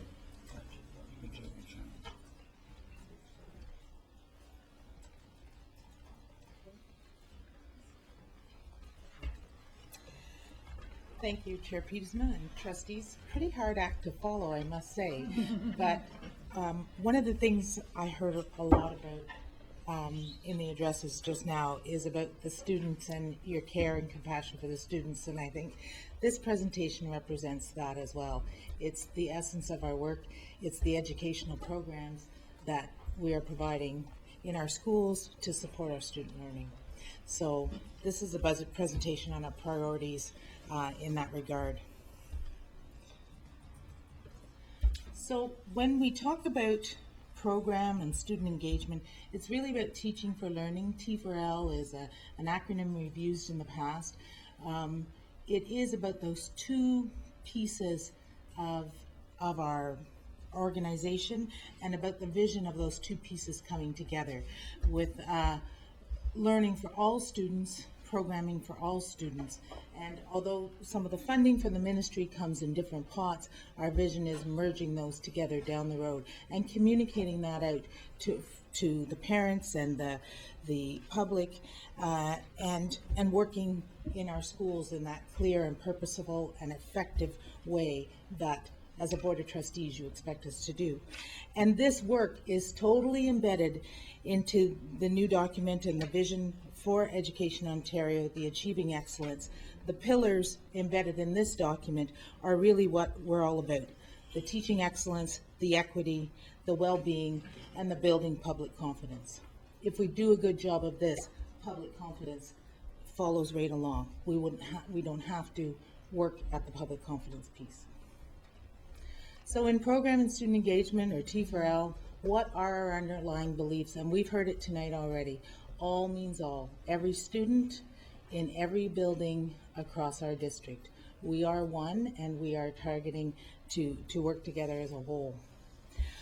In program and student engagement, our job, we envision our job as serving school-based instructional leaders. We have fine leaders in running our schools and in front of our students every day in our classrooms and working hand in hand with them, and we are that support mechanism for those folks at the school level. The other underlying belief is that we need a differentiated support to each school or families of schools based on their school needs. We have systematic approaches, but as you've seen through the presentations from the various schools, there are priorities in different areas that need focusing on, maybe in one school and perhaps not in the school up the road. Another big piece of this work is how everything that we do is integrated. That we need to collaborate together with the vision and the target of our 90% graduation rate. So the program department, the special education department, equity, diversity, international education, our operations, our accountability, all of that work is integrated. We overlap and we have to work together as a team, and as we do that, we will meet our targets that we've set out in each of these areas. And all of that work being integrated really supports the wellness of our staffs and students to function effectively and model that wellness that we want across our system. As I mentioned before, we see our vision as supporting the school principals and the leaders in the schools, that student success, school effectiveness, program student engagement, we are resources to that wheel, or that cog in the wheel that makes that helps the system work. We provide resources and we can support the learning environment and to help sustain improve student achievement. When we think of CREW in this analogy, the E in CREW is really about what we're all about. The C, R, E, and W, the communication, resources, wellness, they're all a big part of that puzzle, and that is a culture that we're building in our schools. But when we talk about T4L, we are looking at the E part of the teaching and learning and our core business. So I've divided the presentation into two parts because of the funding piece, but as I said before, we're looking to merge these two pieces. So the first area that I'll focus on for the next little while is student engagement. It's this funding comes through the we call it Student Engagement in Upper Canada. In the ministry, it's a special education branch. You can see of our total school budget in our board, 13.1% of the total budget is allocated to student engagement, and that comes in various parts. That funding comes in various envelopes into our board. But the important piece is, how is this money expended into our board, out to our schools? And I think one of the big pieces that you can see from this graphic here is the two largest pieces of that funding. If we're looking from a return on investment perspective, they are directly touching students in every classroom every day, because the largest portion goes out to classroom teachers, and the second largest portion of this budget goes to educational assistants, and the third largest piece of this pie graph is for professionals, paraprofessionals that are working in our schools and with our students, helping enhance or helping advising staff, classroom staff, of how to provide better programming and instruction directly to the students. Another piece of the special education and school-based staffing that this graph represents is how, over the course of the last 4 years, there has been declining enrollment, or there is declining enrollment. But when we look at, so that's the first set of bar graphs. When we look at the other bar graphs, you can see that the EA staffing and the teachers and school-based staffing has remained fairly stable despite the declining enrollment. So it means that we're really paying attention to continuing to support those students in our classrooms.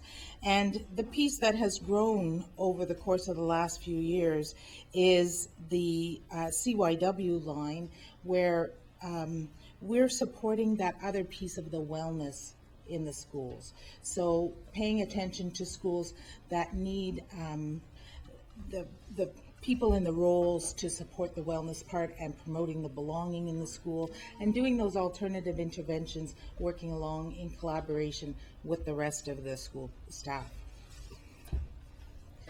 In student engagement, we have set out a number of priorities for this school year. The first part is well underway. We have implemented a new IEP program, and under the leadership of Susan Edwards last year and the team that she worked with, we were looking for a program that was much more parent-friendly, could glean some historical data for the in the implementation of the IEP programming, and we have allowed for we've allocated funds to focus on this collaboration of the IEP development and the improved IEP implementation. So there is time and money allotted for school-based staff to work together and to have parents in to look at the IEPs. Another area of priority, as across the province, is the area of transitions. And when we used to talk about transitions in particular, and particularly in special education, it used to be when you left one school and went to the other. And that's not the priority anymore. It's about every transition. It's about from grade to grade. It's perhaps teacher to teacher, and in all areas of exceptionalities as well, not just in specific areas or targeted areas like it used to be. The fifth priority you've heard about earlier tonight in our school presentation, Empower Reading. This is a program that we have right now in 65 of our schools. Close to 470 students involved in the program currently. We are collecting data on the Empower Reading. We are gathering the data from last year and integrating it with the data from this year. So at the end of the school year this year, we should be able to give you firm figures of the improvement that has made as a Tier 2 intervention in our classrooms and in our schools. It's a Tier 2, Tier 3 intervention, very targeted specifically for learning disabled students to increase their reading levels. And it's a program that comes in when all other strategies have been tried and the student still hasn't been successful in those basic reading skills. We have seen and we know that there has been improvements using this program, but we want the targeted data to be able to show that to you. And that is what we're gathering and working with our two chief psychologists to present that. Mental health remains a priority across the province and in our school board as well. We are just finishing the mapping process of the programs being offered by board staff and within our schools, and also in collaboration with our community partners. And we are going to be presenting that out to principals in the next 2 weeks. And then looking at how can we enhance this program, or what can we do differently to bring resiliency into schools and classrooms and build that culture in our schools. And of course, we're working on, we still are, have applied suicide intervention training. Our target is to have a trained person in every high school and 2 trained people in every high school, 1 in every elementary school. And that is, the goal of that is as a Tier 1 intervention it's like a first aid trained person at the school level, and to help support a student who may be in crisis till we get to the next level of support. And a very important part of our student engagement priorities are the student success teams, where teachers are meeting teachers, support staff, educational assistants, system staff, and parents are working together in collaboration to talk about the students, what their student learning is, setting targets, what are the next steps, and then going back and implementing that. The next part of the T4L are the program areas, and this graphic is simply to show you that there are many areas to the program area, and no one area has more priority than the other, but it's to show you the very different, the vast array from the little 3-year-old, not quite 4, coming into our school, up until potentially the 21-year-old that's leaving at the other end, or the adults coming back and taking continuing adult and continuing education programs with us. So there's lots of areas to pay attention to. The program department really is, you can see it's a very small portion of the budget, but it's a very important piece of our overall school budget because it is the piece that focuses on that board improvement planning, the assessment, our three main priorities are the assessment, math, and our closing the gap strategies, and I'll elaborate on those a little bit. So it's our board improvement planning as well as our school improvement planning, our school success planning, but in program we're talking about what are the targets that we want to meet. So part of this is a process that we're engaged in. Earlier I talked about the intersection of a lot of our work, and we have a process right now that we have all families of schools, we're working with all families of schools in something called Tracking to 2020. And there's two pieces to the Tracking 2020 process. The first part is unpacking the data. So we bring all the schools together. We're looking at the data that they have in their school. We're looking at the students that are at risk. We're looking at the EQAO data, and we challenge them to bring in other data sources that we have in our schools, like reading levels, current math levels, report card marks, those sort of things.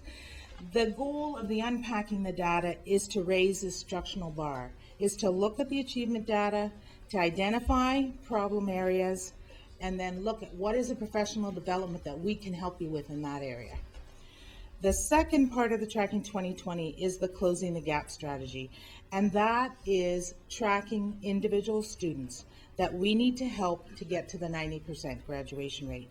So strategies in the Closing the Gap are specific, individualized, and targeted towards continuous student success.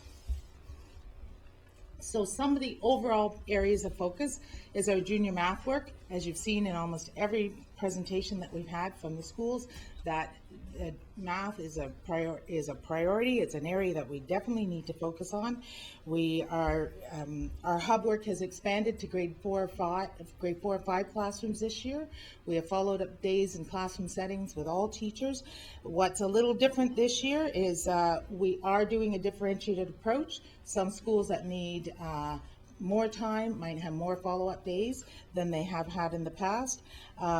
Schools are encouraged to spread this work out into other areas within their schools. And we are also, we've done some pre-assessment with that to measure our work as we go along, and we will be looking at our work as we're continuing along and looking at the data there. The second area is cross-curricular literacy.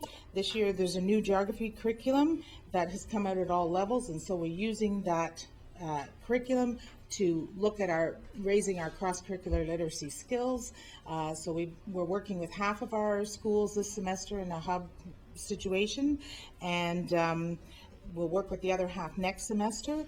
And you can see the tie-in here where we have student engagement teachers involved in this work in the classroom setting, because learning for everyone is for everyone.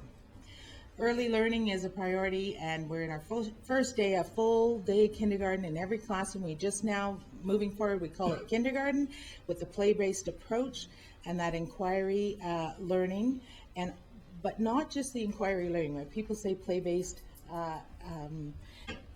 instruction, it's about the pedagogical documentation. It's about allowing students opportunity and documenting what they're doing, that assessment piece, and looking towards, so what's the next step for that child? And we have a team that's looking at our strategies to move this into our K-3 classrooms.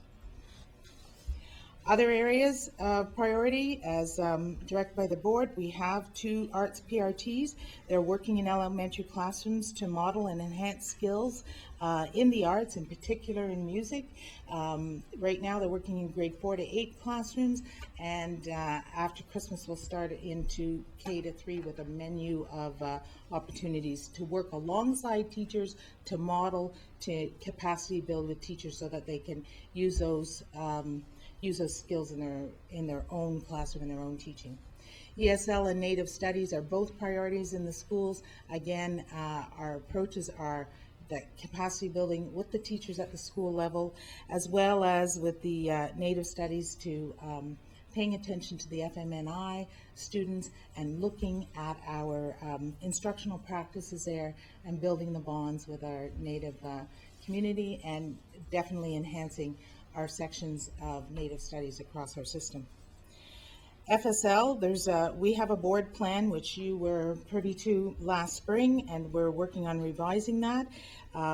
In terms of professional development, there's a focus on grade 7 to 10 hubs, looking at instruction there, as one of our targets in our board is to increase the number of students who continue on in French in high schools, so we need to start to pay attention to that in grade 7. So there's hub work happening in all of the secondary schools right now. It's began about a month ago, and that will continue to move forward.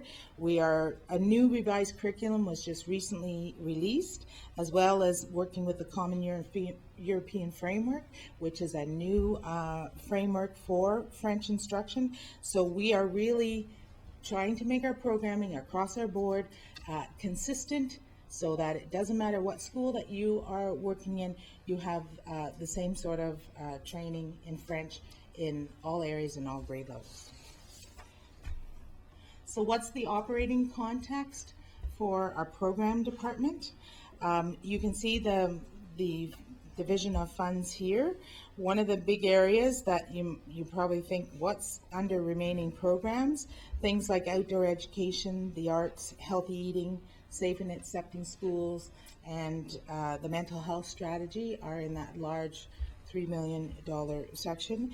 You'll see one of the areas, the e-learning programs, is a program that I haven't mentioned before, but is a program that's really, it's reaching a critical mass. We are working very closely with our secondary schools and bringing that initiative as a very viable option of instruction in our classrooms, as well as a blended approach, whereas some teacher instruction and some online. So we hope we have the opportunity to bring you more information about some of these specific ones as we move forward. A question you might have too, as well, is the Learning Commons and Media Center. That's a big bar on that graph, and you might wonder, well, what's all in that? That is all of our LCI, our Learning Common information is at the school levels. It's our Media Center resources, as well as the individuals, of 5 individuals that help run our media centers. So in our instructional leadership and return on investment, so what is our goal, what's our target, and what are we hoping to get out of our work? Well, the literacy and numeracy, in terms of school improvement plans, and definitely in terms of our board improvement plan, literacy and numeracy, we are putting it as a priority in all schools. As I said earlier, we focus on communication, and we're focusing on resources, and we're focusing on wellness, and we want that to become embedded in our schools. But we want the literacy and numeracy, each school to have a goal based on those 2 things by looking at their data. How are we going to measure some of it? The increased EQAO scores in math particularly is it's an area that we're struggling in, and we need to focus on that. We also have some schools through our through the work with Terry Gardner are also focusing on grade 7, 8, 9, and 10 math as well. Our principals and our CAPs are leading teaching and learning in our schools with our family of schools, and assessment is our focus. On our principal capacity days, we've already started with the topic of assessment is the focus, and continuing to build that capacity in principals and our CAPs so that they can go back and lead that within their schools. Our overall target, of course, is a 90% graduation rate, and we talk about being on the 1.1% march. Our current grad rate is 83.4%. Last year, we increased by 1.1%. If we target this out, and we have approximately 2,000 graduates in Upper Canada per year, so if we have 22 additional graduates each year of students who were not on target to graduate in their schools, that will be a 1.1%. And by 2020, June of 2020, our board will be at 90%. And that is our target. So the 1.1 March, all of this work leads into that. So those are our plans and our priorities for the program and the special education department for the Upper Canada as we move forward this year. Okay, thank you. Comments, trustees?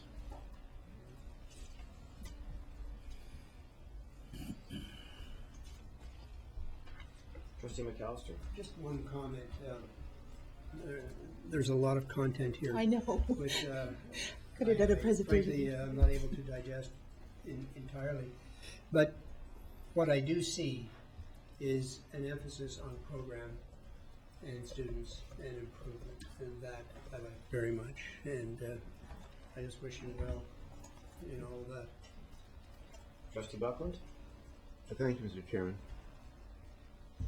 Yes, quite a cogent presentation, Superintendent. I'm looking at the CAPS and the principal. Now, I see the principal as the leadership individual in his school. And some principals are also CAPS. Now, is some of their energy going to be deflected from improving student success into helping other principals? So I see some kind of dichotomy there. I wonder if you'd comment on that. Director? I'm worried about the CAP principals. We have 10 CAP principals in the board. Some lead secondary schools and other elementary schools. Each of the CAPs are also responsible for furthering instructional leadership in their families of schools. And as you know, the families of schools have grown from previous years where we were a single secondary school with feeder schools to larger groupings. One of the first of all, I would say the 10 CAPs have tremendous energy and enthusiasm and commitment for their role. They are keenly interested in furthering the student learning agenda, and they're certainly willing to step forward to do so. I would also remark that many of the folks who are CAPs and other principals in our system, it is their way to support and help and network with other principals and mentor. That's generally what good principals do. But in support of the CAP position, we recognize that it would certainly take a principal out of their school throughout the week. So we structured the vice principal complement late last spring and early this fall to accommodate the fact that our CAP principals may be out of their building more so than a school principal. And so I think working as a team, which is so important in our elementary and secondary schools, working as an administrative team, I'm confident to say that the learning agenda at the local school, that the school principal, who is a CAP as well, has responsibility for, is certainly not in jeopardy, and quite frankly is enhanced by the administrative team approach. Thank you. Trustee Kirkner? For you, Chair, I'm not sure whether Superintendent Allen can answer this or someone from HR might, but are we trying to get teachers who are native teachers to teach the courses in our schools? How vigorous are we at trying to get those people into our school system to do the teaching of the Native Studies courses? Through you, Chair. We are very fortunate to have Marie Mitchell and Bill Montgomery, who are Native individuals who really lead a lot of the professional development in that area. We are across the system. I don't know what the number of other identified Native teachers that there are in the schools, but the capacity that they have offered in our classrooms has greatly improved the instruction. And we have had already actually 2 days where teachers who are teaching the Native Studies program have come and been instructed by Bill and Romaine and in their instruction. So that would be ideal to have, Native Studies teachers teaching Native Studies courses, but as much as we can, we're building the capacity that in the classrooms. Trustee Garrow? Yeah, through your chair, maybe I could just answer that, because through the Native Trustees Council with the Ontario Public School Board Association, we're facing the same question, and we're trying to reach out, and I guess a number of people from various First Nation, Métis, and Inuit have seen the possibility of going into being teachers and what have you, educators and that, but there are so many out there, not non-native teachers and that, there seems to be, but we're really pushing more and more for our young people to get into Native Studies. And I think that the Native Studies courses that they're teaching right now are so rich, are so truthful, if you wish, if I could use that word. But and when they see it, they go, wow, it's changed big time from when, of course, when Art and I went to school. And once they see that, they go, maybe I should be pursuing a career in teaching. And not just teaching Native Studies, but teaching other subjects as well. So that's what we're really pushing. We're marketing every time I speak to young students, either in high school or college. I always try to push them towards that, I guess, career. Thank you very much. Good job. I'd like to ask a question about math instruction. We've had discussions before that our teachers don't have the confidence to teach math. What, if anything, are there any dollars that we can allocate towards perhaps encouraging teachers to take AQ courses or something along that lines? Because when we had the problem with arts, which you mentioned, that was one of our strategies, was to encourage the AQ courses.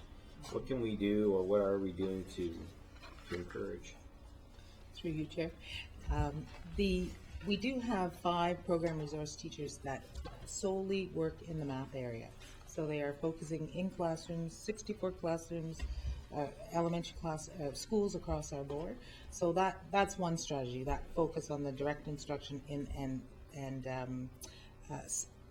focusing on that one area. Some other things we're doing, we do offer math AQs. We have offered it in the summer, and there is one ongoing now that is offered through York University. It's being taught by some of our own teachers here, so they don't have to travel to Toronto to take that course, and we're supporting people taking that.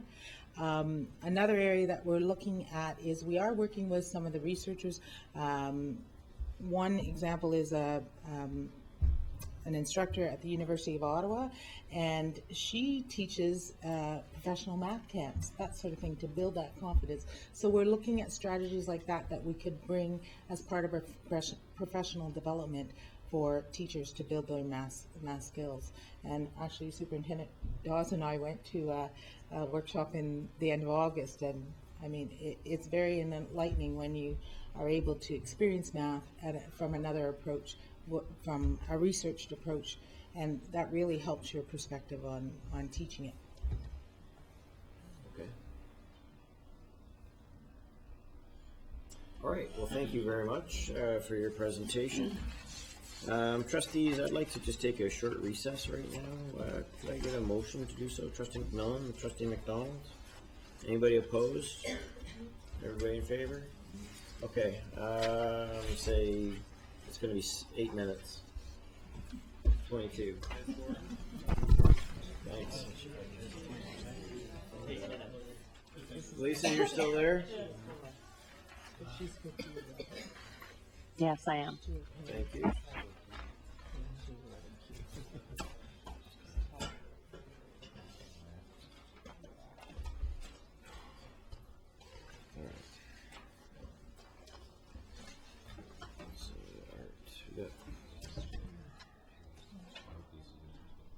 Okay, so, seeing that Nancy's here, we're gonna start up again. Call the meeting back to order. Last budget time, we asked administration to develop an accumulated surplus target and a plan to get there.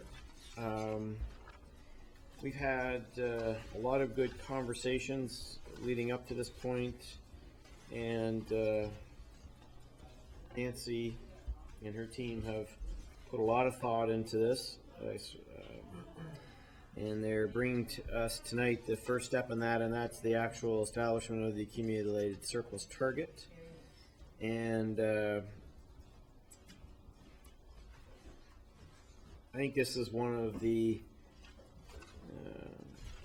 more important things that we've tackled with the budget, and I think that certainly something that I'm proud to see come to fruition while I'm still with the board. So thank you, Nancy, and I'll turn the floor over to you.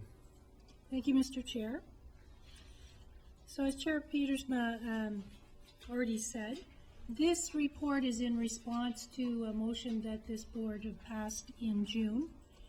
And specifically, it was to direct administration to develop a plan to determine an accumulated surplus available for compliance, unappropriated amount, and develop a plan to achieve it. So the work was divided into two parts.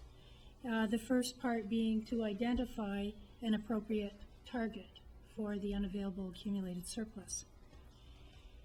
Attached as Appendix A is what I would call is a shell of the ministry document that they refer to as Schedule 5, which is something that the trustees, you have seen before at budget time, revised estimates time, at financial statements time.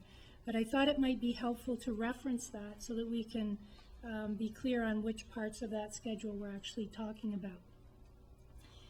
So for the purposes of addressing the motion and talking about identifying a target, if you look at that Schedule 5 attached, we are really talking about the upper portion of that schedule. The bottom portion is really controlled by the ministry. Those are funds that are externally restricted. So what we are talking about tonight is really lines 1 to line 3. The motion specifically talked about setting a target for the available for compliance unappropriated, which you will see as line 1 on the schedule. It's a bit difficult to talk about that amount in isolation without also looking at the rest of the top portion of the schedule. And the reason I say that is in measuring compliance, the ministry actually looks at line 1 plus line 2, which are the internally appropriated amounts, adds those together and comes up with the total surplus available for compliance.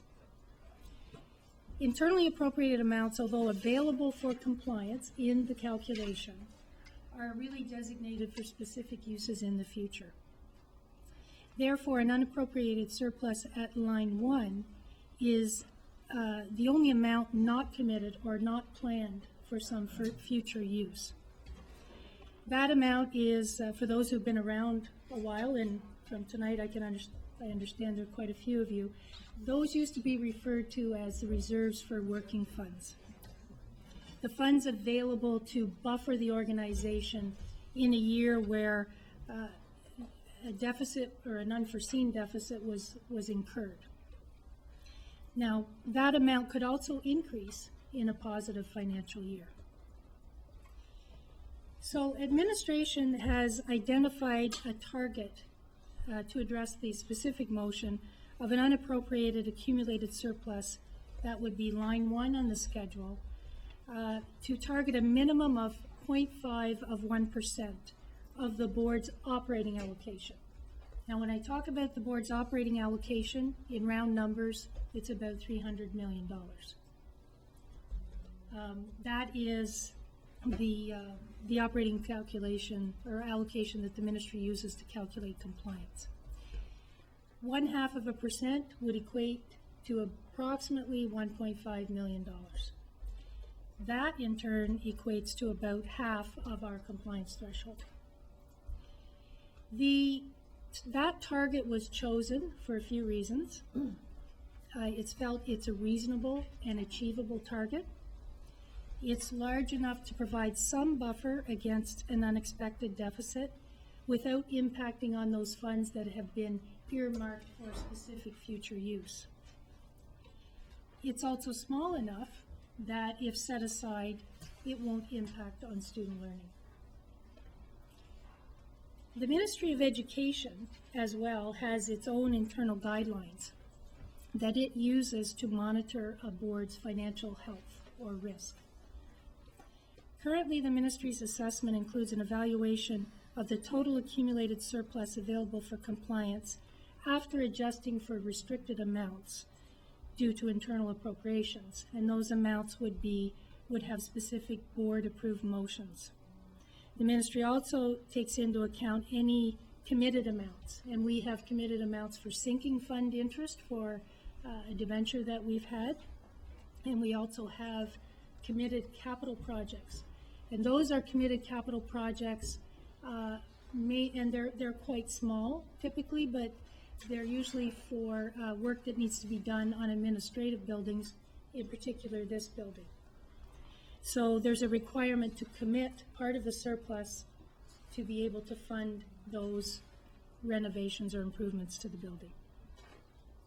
Quantitatively, the ministry assesses a board's financial position as low risk if the in-year deficit is less than 0.95% of the board's operating allocation for compliance. And it likes to see total accumulated surplus available for compliance, that's line 3, minus commitments. It's to be low risk, that needs to be greater than 2%, with 4 or more years remaining before depletion. Now, in that scenario, what the ministry is assuming is that the in-year deficit will continue at the same amount. Therefore, they're viewing it as a structural deficit. And that is why they're looking for 4 years of accumulated equity to cover those anticipated future deficits. So, since the ministry assesses a board's financial health by determining whether the accumulated surplus is at least at 2% of the operating allocation, it's recommended that the Upper Canada Board also target that level. Now, trustees should be aware that the board finances are subject to some risks that can't be controlled completely. And the reason this is talked about is because we are talking about volatility, a buffer against some unexpected swings. And we do tend to focus on enrollment because it's really a key driver of our funding. But in addition, there are some other examples of risks that we have, and I've listed a few there. Benefit claims exceeding the premiums that we pay in a particular year. It's not something that we've experienced yet, but it is something that potentially could happen. We could have larger than usual WSIB claims in a year, and that is something that we would have to absorb in year. We could have an enrollment decline that is more than we projected it would be. And of course, we could have increased fuel and utility costs in excess of ministry funding. So those are just some examples of the risks that exist. The last item in the report, so as not to forget this financial pressure that we have, is the requirement for us to fund the employee future benefits. And in particular, the largest portion of that, the majority of it, are the retirement gratuities. So those still need to be funded at a rate of about $4 million per year, and we still have, including this year, 7 years continuing of that financial pressure. So That is, those are the identified targets. So I'm proposing 2 targets. And once there's agreement on that, then administration will go to work on developing a plan with the timelines to achieve those targets. That's my report, Mr. Chair. Okay. Trustee McAllister? Nancy, I just want to summarize and tell me if I'm doing this right, if I understand that. I've studied this. What we want to do is to increase line 1, which is increase the unappropriated amount available for compliance. And we are doing that by lowering by 0.45%. In other words, 2.5% versus 0.95%. We're lowering our risk by that amount. And that means that there's going to be more discipline in spending, increased savings, and more targeted spending. Am I right? Do I have that right yet? Through you, Mr. Chair. So if we target line 1 as 0.5%, Right. in order to accomplish that without infringing upon anything we've internally appropriated, over time, the timeline yet to be determined, we would need to generate surpluses. Does that help? Yes. Because it will only build up as we add to our equity. And if we don't internally appropriate more of that. So we need to generate a surplus to accomplish that. Then supplementary, Nancy, if we need to generate a surplus to accomplish that, where is that surplus coming from? The surplus would be based on revenue less expenses, sorry, through the chair. Revenue less expenses as measured by the ministry for compliance purposes. And that would be from either increasing revenue or reducing spending. But you don't have the plan yet No. to do that. This is just to establish the target, and then the plan you're gonna develop. That's right. Okay. That'll be the next stage, we'll be developing the plan. That's correct.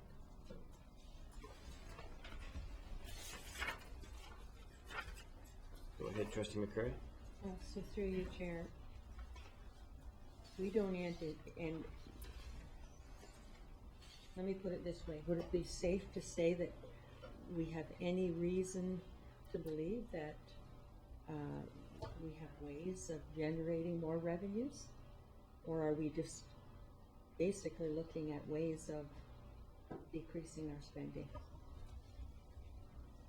Because the revenue side, you've already said that that's one of those factors that we really don't know. It's not a given necessarily. So, can you respond to that? Through you, Chair, that's a good question. We know that our enrollment is projected to continue to decline. So that would tell us that our revenue, most likely if the funding doesn't change, will go down.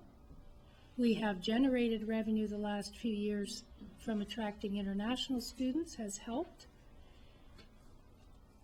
What we will do will be dependent upon the senior team getting together and looking at what the options are to meet the target. I think it's fair, though, that to remember that we did have a surplus.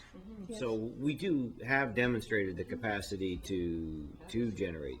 So I think that needs to be remembered. And I think that what we really are doing as a board is putting into motion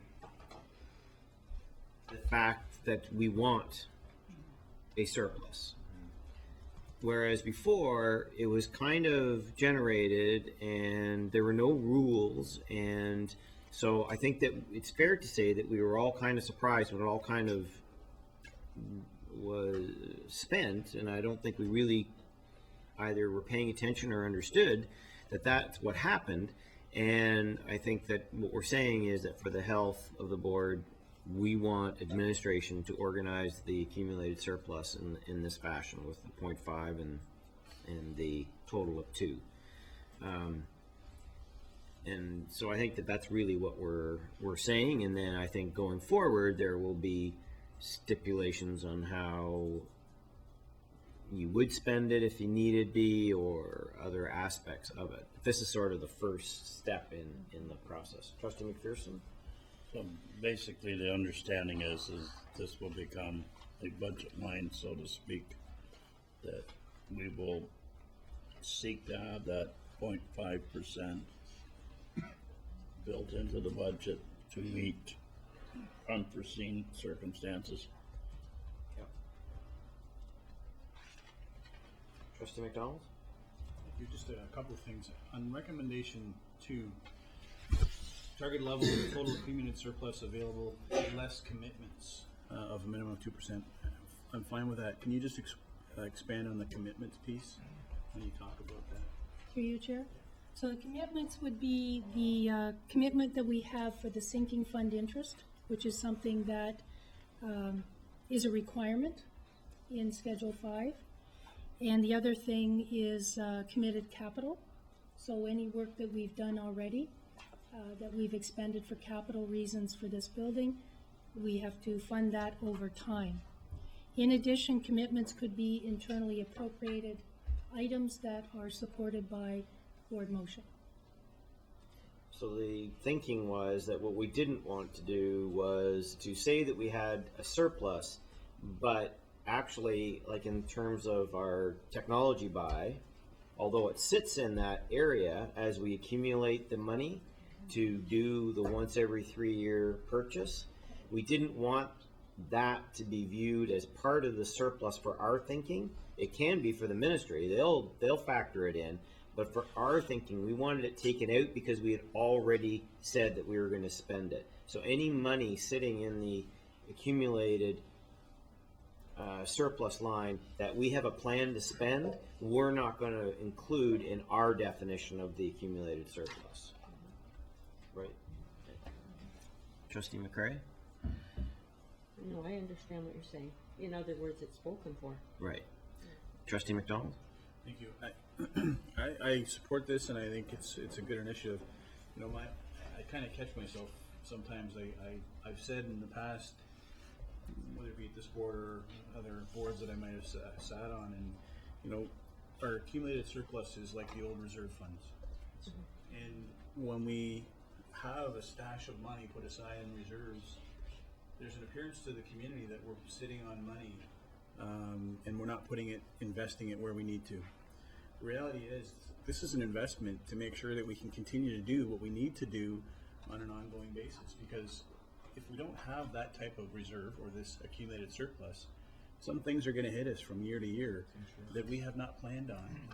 So there needs to be that healthy level, and I'm glad to see that the ministry has a recommendation, or a guideline, I should say. And I think what we put forward here is reasonable for us to move forward on, and I think that's a true measure of a healthy board, that we certainly don't want to sit on 10% or those types of things, but we want to make sure that if we do have those anomalies from year to year, that we're able to deal with them and move forward. And I think this is a good plan, and I commend you, Superintendent Barclay, for bringing this forward tonight and making sure that the information is very, even though it's lengthy, very easy to understand. So thank you. Any other comments or questions? All right, we have a couple of motions. Could I get them moved, please? Trustee McAllister. Trustee Garrow, that the Upper Canada District School Board recommend that the Committee of the Whole recommend the Upper Canada District School Board establish a targeted level of accumulated surplus available for compliance unappropriated at a minimum of 0.5% of UCDSB's annual operating allocation. So,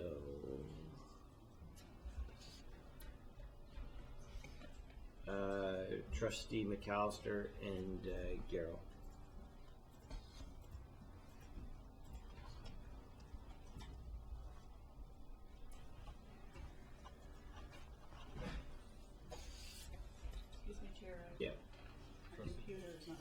so I'm in favor.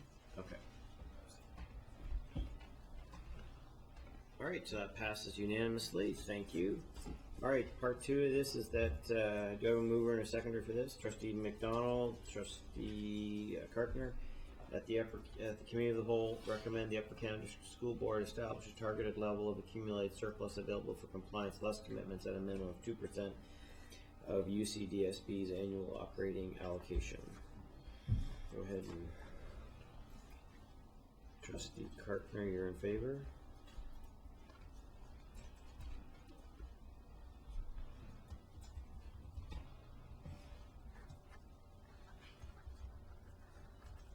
Okay, it passes unanimously as well. Thanks, everybody. Thank you, the Superintendent of Business, Barkley, for your work on that. And the next step will be the creation of a plan, which will come at some point in the future. All right, next item is snapshot of school facilities inventory, and Mr. Hobbs, Superintendent of Human Resources Operational Services. Thank you, Mr. Chair, and thank you for the kind words earlier. I figure I have maybe another hour to disappoint you before the end of your term, so let's get started on that right away. It's my pleasure to bring forward a status update on the status of our facilities. And so the purpose, next slide, really of this is just to provide a snapshot of the status of our facility inventory. So as you know, we have over 90 facilities scattered across our jurisdiction. It's kind of an ongoing task of the facilities department, particularly Peter Bosch and the design and construction team, to be assessing those facilities and deciding where to make investments of our capital funding that we receive from the ministry. And periodically, usually once a year, we take a look at the roster and we look at opportunities to make the case, if you will, for major renovations and replacement funding. So the ministry will, oftentimes during the year, they award us capital funding in a kind of a lump sum that we get to deploy at our discretion. But in terms of major projects like replacements and wholesale renovations of existing facilities, we make business cases to them once a year for the areas that we think that are good candidates for replacement. So what I'd like to do as well tonight is to share with you a little bit of the way we think about those based on what we've learned about the way the ministry in turn thinks about awarding funding. So for the purposes of this presentation, I'm just going to give you a little look at our facilities based on two main factors. Number one is condition. And so we still use the term facility condition index. And basically what the facility condition index is, if you're looking at a school, if you look at Kemptville Public School, for example, which is, as you know, undergoing a replacement project right now, the facility condition index for Kemptville Public School would look at how much would it cost us to renovate that school up to a modern standard compared to the cost to replace it. And when the cost to renovate the school starts to equal or exceed the cost to renovate, then obviously it makes sense to just replace the school altogether as opposed to trying to renovate it. The second thing that we'll look at a little bit is capacity. And no surprise, we describe that by capacity utilization. The ministry has a metric that's called on-the-ground capacity of a school, and they have a series of rules that they use to decide how many students a school can accommodate. And then we look at, how full is that school compared to the on-the-ground capacity, and that's how we look at the capacity of an individual school. Really, these two things, as far as we can tell, represent the two principal means by which the Ministry of Education looks at where they're going to decide to award funding, both condition and capacity. To a lesser extent in the past is when we rebuilt North Grenville, or we rebuilt Van Cleef Hill Collegiate Institute. There was a big case made on the basis of the functional shortfalls of those schools. So the kind of program shortcomings, or the things that the school couldn't accommodate by way of program. And those arguments certainly resonate, but I would say really that what comes first and second is condition and capacity of the school. So moving on to our next slide. We just started taking a look at, for a snapshot, and this is actually, this slide is also my tribute to Rick Gales as well, in the tiny font, but these numbers are all in your package tonight. So when we look at school condition, we tend to look at schools that have a facility condition index of 80% are beginning to look at to be candidates for replacement. So in other words, this means the cost to bring the school up to a modern standard through renovation is about 80% or more the cost of just a wholesale replacement.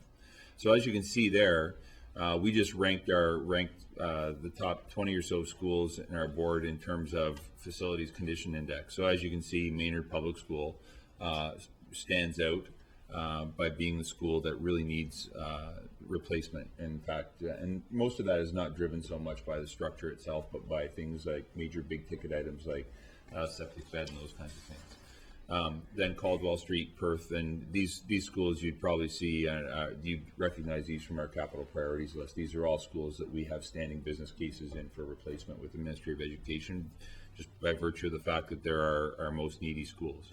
I'd like to emphasize, however, that the FCI tends to look at things from a fairly technical perspective. The schools, if you walk into these schools, they're clean, they're safe, they're warm, they're dry, they're good learning is going on in those facilities, but really this is a real technical assessment of, bringing them up to modern standards for heating and all the bones of the schools. Moving on to the next slide. The next way we look at the facility snapshot is basically the on-the-ground capacity of our schools. And this shot basically looks at the little sheet you have in front of you, basically takes the top 30 or 40 schools and ranks them in ascending order of capacity utilization. So starting with the school that, if you will, has the fewest students in it compared to its actual capacity, and on up to around 50%. And I think if you look at this, you'll see that we have a pretty large roster of schools that are at low capacity, 50% or less. In fact, the school, UCDSB, has 30 schools that are forecasted to be below 60% occupancy in 2020. And what we tend to do is look at what are the projections after that. Are they flat, are they declining, or are they growing? And virtually, all of these are flat or declining enrollments after 2020.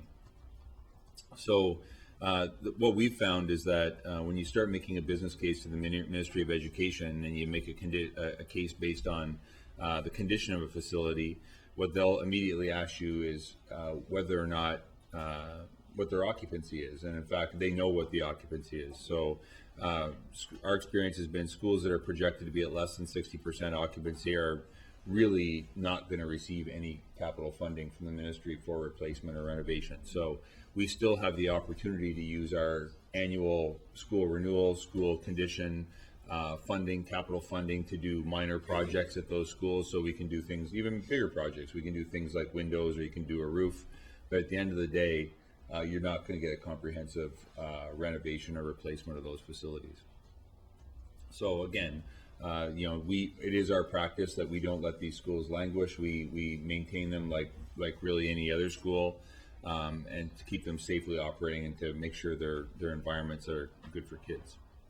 So the other thing that I would say that we've noticed with the ministry lately is that they're not so much anymore just looking at whether a school is partially empty or not. They've now started looking at other schools within around a 20-kilometer radius of that facility. So flipping on to the next slide,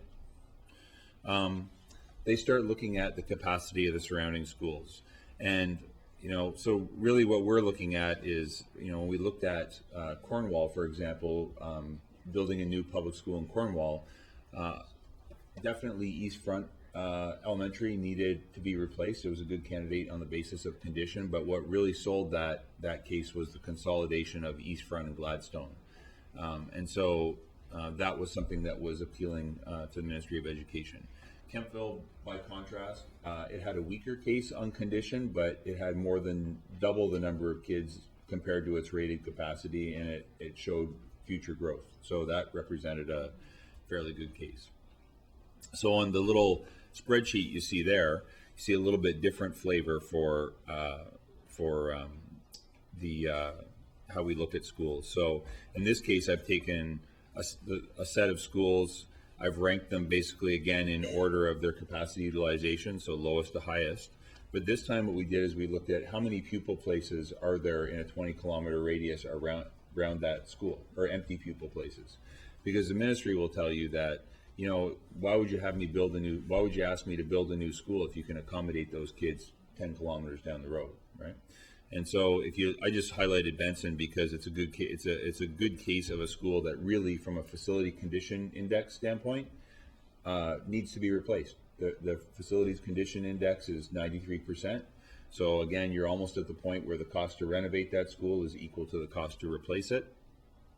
However, the capacity utilization is 23%, so it's predominantly empty, so it can hold 279 students, but in 2020 we're projecting it to have 64 students. The bigger problem is if you look at the available pupil places at other schools in a 20-kilometer radius, there's 427 other empty pupil places in our roster of facilities within 20 kilometers.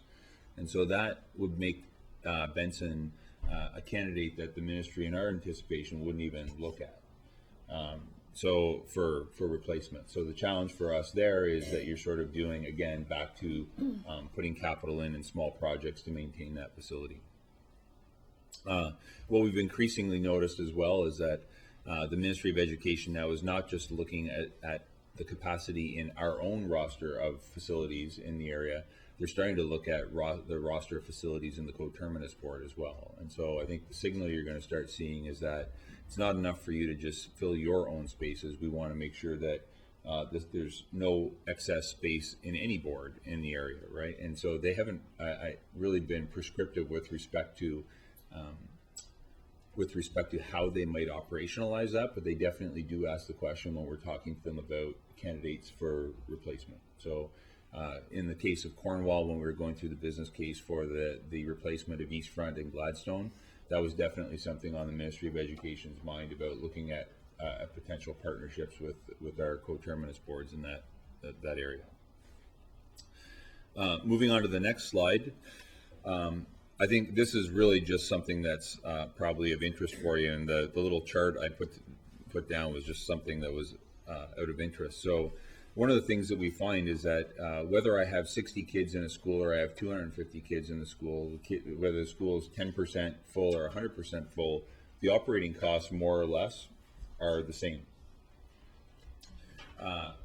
Still costs the same amount to heat the school, still costs the same amount to mow the lawn and clear the snow. So one of the things that you find is that when you start looking at the operating costs that you have to put in per student, it's more per student, obviously, because you're taking a fixed price and dividing it among fewer students. So that is not really a challenge. We're funded for these schools, but it does sort of indicate that we're sort of disproportionately funding smaller schools. So the challenge that you see, what happens here is that in a very empty school, you're talking in the thousands of dollars per student to operate that school, custodial services, water, heat, electricity, snow plowing. Whereas when you have a school that's more full, you're into the hundreds of dollars per student. And that's really irrespective of the actual physical size of the building. So, you know, and one of the other reasons I make this point is because one of the strategies you might consider is say, okay, well, if I have a school that's at 30% capacity, maybe what I should do is make the case to, you know, just build a new school, but much smaller. And the challenge is that this kind of shows that it doesn't really favor that kind of strategy, right? Because the operating costs for a school don't necessarily decrease linearly with the size of the school. And then the final slide, and you know, one of the reasons why this is important to us is I just took a peek at a ministry B memo from August 27th of this year, where they were sort of following up on a $750 million announcement of capital funding. And this time around, they made no bones about it. It was called a School Consolidation Capital Fund, or SCC fund. And in the memo, it said, the ministry recognizes that for school boards to effectively and efficiently manage their excess capacity, they will need to, in some cases, right-size their capital footprint. Capital funding will be available to school boards to support projects that address a board's excess capacity through the SCC program. So the challenge here is that in past rounds where they would announce $750 million of capital funding, we dutifully submit our business cases and float those in, and the message here was don't bother unless you're prepared to submit a consolidation project. So those capital priorities we have sitting waiting in the queue for Maynard, for example, and for PDCI or CCVS or Caldwell, those ones are really not for us they'll stay there, but it doesn't look that there's much hope of getting those things approved in the short term because of the way the ministry direction seems to be going. And over the course of the last couple of days, I spent some time with some colleagues from the Ottawa Carleton District School Board and Ottawa Catholic School Board. And as you may be aware, some of the talk last week about the Ministry of Education wanting to take $500 million out of public education over the next few years. The newspapers in Ottawa Carleton immediately equated that with school closures. And so the staff at those two boards were really on one hand trying to manage the media there, but I think they also recognize that they're in the same boat, is that they're fortunate, I think, in the outlying areas. They tend to have real growth in the suburban areas, but in the inner city, they're in a bit of a quandary about what to do because they have facilities that really are candidates for major renovation or replacement too, and they're getting the message. So just wanted to share that with you. So a couple of conclusions on the last slide. I keep thinking I'm on the last slide, but this must be the last slide because it says conclusions on it. So over the past 7 years, really, and again, I made this point, their consideration of capital projects is now no longer just based on condition the way it used to be, but really it's capacity utilization of the facility. And we expect that trend to intensify. Like our schools, I'm really proud of what my staff have been able to do, led by Peter Bosch, to post amalgamation, take the dollars that the ministry has granted us for capital funding and keep these places running and keep these places really compelling places to learn. And I, as someone who came from the Ottawa Carleton District School Board and worked in some of those inner city schools, I'm really proud of the condition of even our oldest facilities. So like, I don't think we need to make any apologies or have any concerns about our kids being in our facilities. But I do think that over time they get older and they need more and more replacement, and in some cases it just doesn't make sense to make multi-million-dollar investments in septic beds in a building that really needs to be replaced. I think we have to realize, though, that some of these schools are just poor candidates based on the criteria. And so I think the final thing and this is just rumor and speculation, but there's some anticipation that the ministry is going to consider moving a little bit more aggressively on curtailing operating funding for facilities that are really underutilized. And that's a different ballgame because that's not getting in the way of us replacing windows this year and those kinds of things. That's making it harder to afford to keep these places open, right? And again, nothing formal there, but I think the sort of, if we read the tea leaves, it's a little bit of concern that they're going to be more perhaps directive in one way or the other in the future. So that's where we stand. All right, thank you. Trustee McPherson? Dear Reg speaking. So a few years ago, we closed 6 schools in Leeds County and built 2. When I look at the Perth family schools, especially north of Perth, I see 3 dramatically underused schools. Just in theory, could we make a case to close 3 underutilized 60-year-old schools, each with its own septic bed, and centralize 1 school? Would that be a feasible proposal to the ministry? You could probably eliminate 300 or 400 student spaces. Just out of curiosity, through the chair. I can certainly make that case, and I mean, there's a certain part of me that's I like to make a case that's a feasible case and that's going to be well received. And I think that just, again, like I said, reading what the ministry says to us and the way they ask us questions and probe our business cases, I would say that would stand a much better chance of getting to the front of the line. Yeah. I think, if I may, one of the things that when they announced this $750 million round of funding, they said that you had to have ARCs completed and underway. And so there's actually very few projects that have been awarded out of that $750 million because I think a lot of school boards they were a bit taken aback that it was that prescriptive that you had to have already gone through the ARC for consolidation. But that money is, as far as we understand, still sitting there for capital priorities.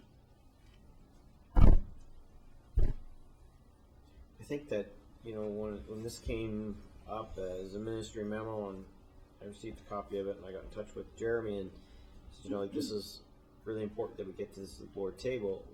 I think that the other piece to this data will be when we get the report on the costs of running schools for staffing, which will be coming at some future board meeting. And I think that when we start putting these data pieces together, I think the board's going to have to really take a hard look, like we did a number of years ago, at again looking at addressing the demographic changes. I don't think we have to talk about declining enrollment. The demographic changes. People move, and where they wanted to live 25 years ago, maybe they don't want to live now, and places they didn't want to live 25 years ago, now they do want to live. And I think that we have to be cognizant of that, and cognizant of the costs. And I think it's, just from a taxpayer vantage point, I've always struggled with the idea that we were funded to run empty schools. Like it just didn't seem that it was the best use of dollars, that we could allocate those dollars somewhere else. So I don't think we should be surprised if the ministry looks at it that way too. Are there any other comments or questions? Because I think sorry, go ahead. You want to finish? I just think that we should not lose this piece, and I think that we should try to figure out what's the next logical step in dealing with this data and marrying it with the data that will be coming forward on the educational costs of running the schools. So I just leave that. Trustee McDonald? Thank you. I support what you're saying. I think it's important to look at a couple of pieces of data that are before us here. First is the chart that shows has the operating cost, that has the enrollment, it lists all the schools. There's a number of schools that the first three are less than 50 students. And I know we made a conscious effort at one time to indicate that we would certainly not staff a school in an effort to reduce or avoid triple grading. In some of these cases, it's more than triple grading right now. And is that the best that we can do for those kids? Quite honestly, on the other hand, is when we continue to staff schools at that level, we are understaffing other schools that have other needs. So there's that contradictory piece as well. We think we're doing something good in one community or in one area, and we're affecting another one in a negative sense by not having enough staff to allocate to that. And when we look at, obviously the visual is there on the plot graph, but the conclusions, to me, I think it's the last point, with the ministry potentially penalizing. I think it's incumbent upon us to make sure that as we move forward as a board, that we continue to look at this. There's another evolution that needs to move forward. And I'm not suggesting that we put a line in the sand and say we're going to close schools, but there's an opportunity for us to look at operational efficiencies and also program efficiencies. So we need to focus moving forward as that new board, and some of you will be here, and some new trustees. But I think it's important tonight for us to say that we need to have more information, come back on what we should do next and what we could potentially do next. You heard Chair Petersman talk about not looking for additional work if we're not prepared to do something. Well, I'm prepared to do something, but I think we need more information to kind of help guide us along the path we're moving forward. So I don't want it to go back to administration just to simply have another report. I want to have administration bring us information on potentially what next steps are and what we should be doing to make sure, as I said earlier, maintain that operational efficiency and program efficiencies that we should be having for all of our students. So, Mr. Chair, I'd like to make a motion that we receive an additional report on this from administration. I'm open to timelines, understanding the workload that we have, but I think it's important for us to receive something at least within the first quarter. So potentially by the end of March, so that at least we can have some information and have potentially more that might come forward as we move towards budget time. If we have to allocate some funds to do further studies, then that's fine, we should do that. But I think the initial information, aside from this piece, this is the building blocks, could come forward in the first 3 months of the new calendar year. So I'd be happy to ask for that motion, Mr. Chair, and hopefully there's support for that.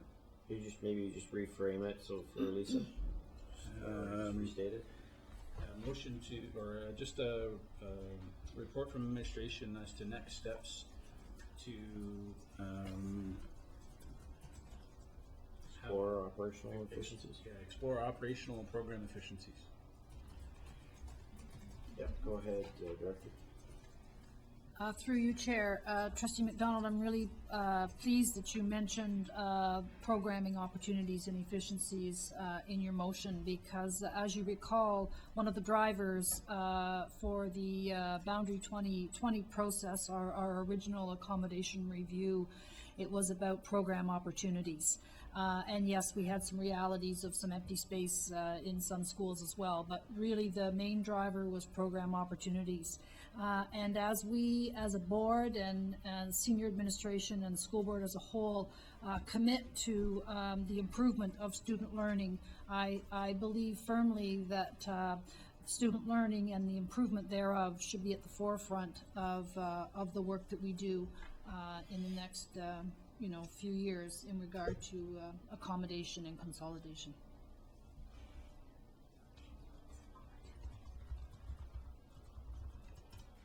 Through you, Chair. Yep, go ahead.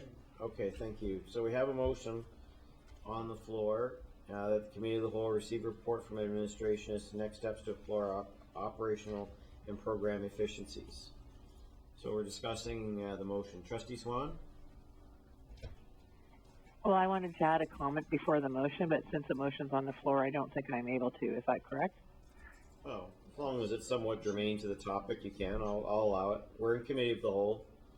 Go ahead. I just didn't agree with the point that programming opportunities came out in the accommodation review committees. I was on one, and that's just my personal opinion.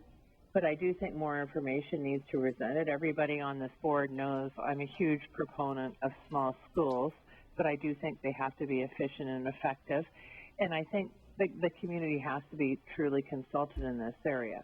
I have some concerns about some of my schools on the charts that their enrollment is low, but apparently it's not declining. So I would like more information on that. Okay, Trustee Buckland. Thank you, Mr. Chairman. Part of the speech from the superintendent mentioned the bonus for consolidation, and I'd also like to include cooperation with our sister boards. So I'd hope that would be some part, even a committee formed to begin a social mingling, so that I could see this as an extra bonus given by the ministry in seeing such a thing. Trustee McPherson? Just a point of clarification. This is asking for a report to come back to the trustees. It's not to launch an accommodation review similar to what? Okay. I just needed that clarification. Okay, thank you. Trustee Carter? Just a question, or make sure as part of the report we get back is, for instance, one of my schools, Plantagenet, is quite small and probably declining over time if we don't do something drastic to get the students in the seats.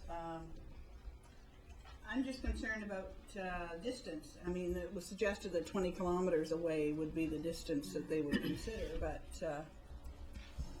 I'd like to know the distance these schools are to the nearest one that can accommodate them. I think that we have a framework for reporting that we used during Boundary 2020, and Superintendent Dawes, perhaps you can speak to the, I forget the exact title it was, but it encompassed a lot of those assessments. So. Yeah, through you, Chair. We did have a tool, I recall, it was called the Essential Schools Index. And it looked at exactly that, enrollment trends, capacities, distance from one school to another, and developed that within a utilization index number that allowed you to, it was a proxy measure to allow us to compare one school against the other on those key measures. And at the time, it had the impact of almost taking some schools off the discussion chart just because, you know, the alternative was you know, just there was no alternative. Now, if there's a greater push to consolidation or partnering up with our coterminous boards, that may change that assessment. But that could be part of the next steps. And, you know, could be what the administration suggests, that we need to revamp that or whatever. Trustee McAllister? I speak in favor of the motion because I seconded it, I guess, but we have a new wrinkle that might impact this issue, and that is the motion that we passed some time ago, not too long ago, with regard to the introduction of French immersion. And that may, I'm just asking, can we see that projection or that considered in the report? Yeah, I think that would have to be calculated in here.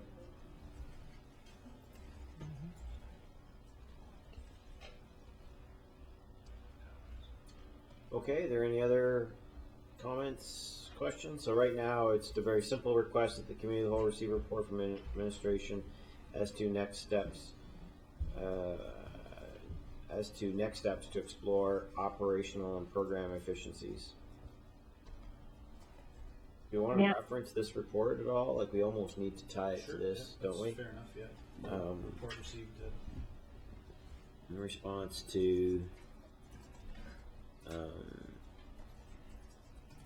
snapshot of schools facilities. And I think when you get the report from on the staffing side, you might want to roll that into it to make it also part of it as well.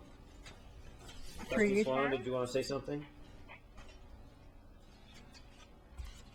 Yes. Go ahead. I concur with Trustee McAllister in regards to the EFI sites, because I know I have one of the schools that's declining in enrollment, but could be a potential EFI site in Oxford Mills. And as well, could Mr. Hobbs or someone also look at the potential of 3 small schools in an area, which I know I have in the South Granville area, and the possibility of the ministry building a super school, as happened, I think, out in Leeds and the Thousand Islands or Gananoque area. So did we established it, you said March? Well, I said within the first quarter. So. First quarter, is that doable? First quarter? Report received by sometime in the first quarter? Yep, could be, you could show up on January 1st.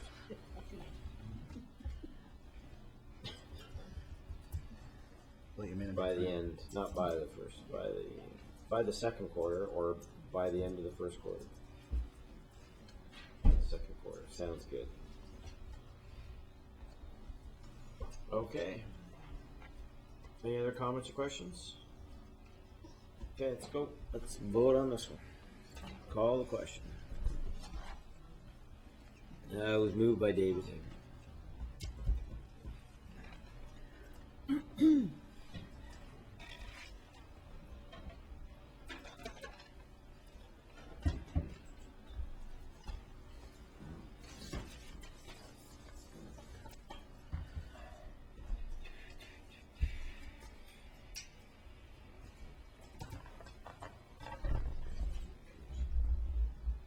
Okay, that passes unanimously. Thank you, everyone. Thank you, Mr. Hobbs, Superintendent Hobbs, for following the report.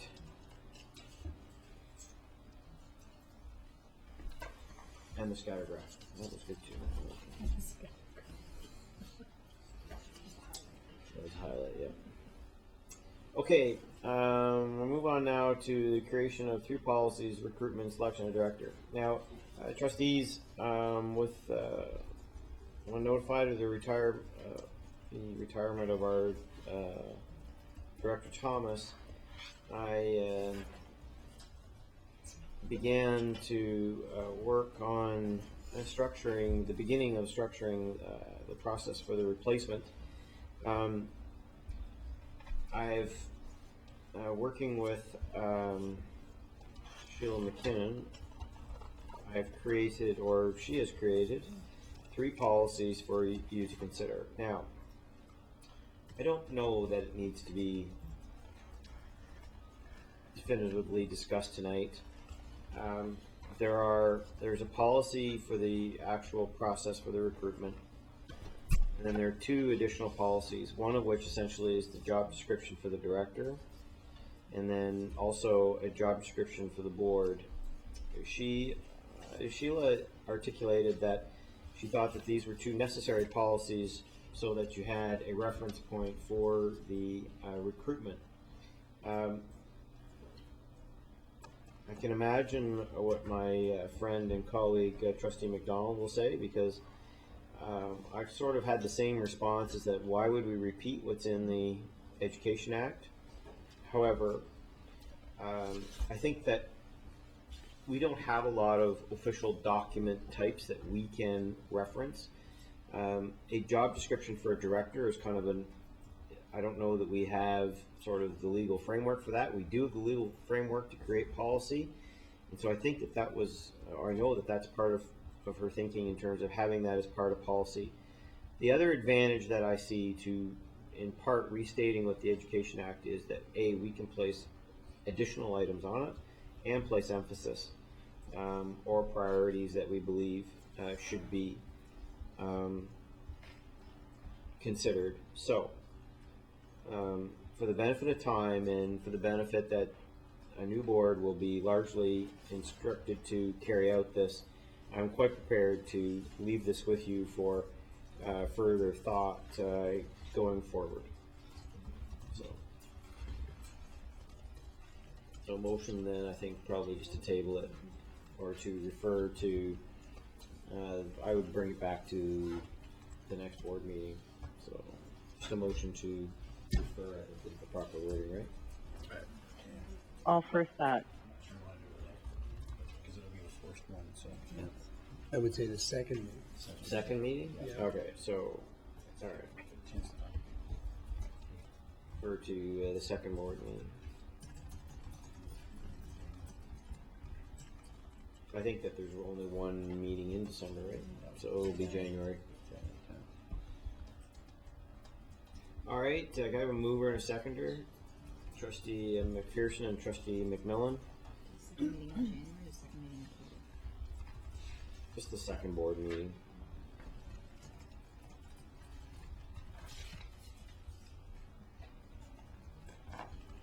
McPherson and McMillan. All right.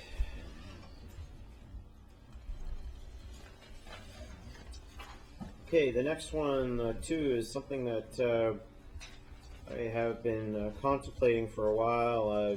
Trustee McAllister did a considerable amount of work in ascertaining a framework for it. It's been referred to legal, and we now have a legal creation of a whistleblower policy. I think that this type of thing is important for 2 reasons. One, I think it's that every person in this organization should feel some responsibility to report activities that are not consistent with the board's policies.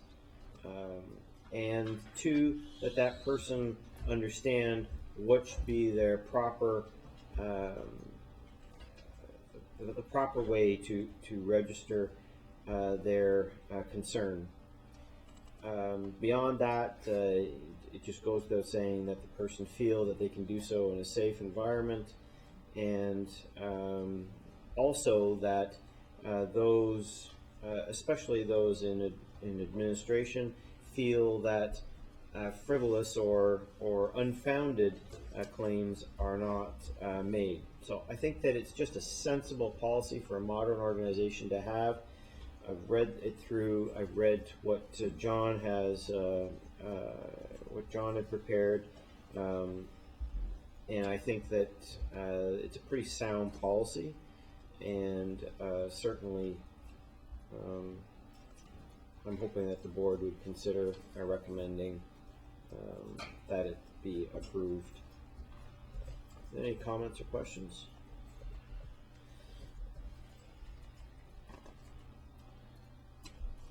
I have a mover or seconder, moved by trustee Garrow, seconded by trustee McAllister, that the that committee of the whole recommend the Upper Canada District School Board create a whistleblower policy as submitted to committee of the whole November 26, 2014.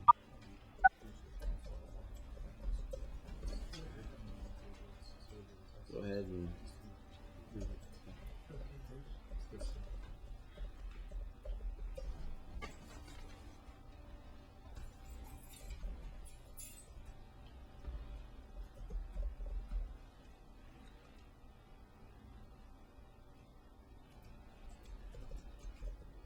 Trustee Yarrow?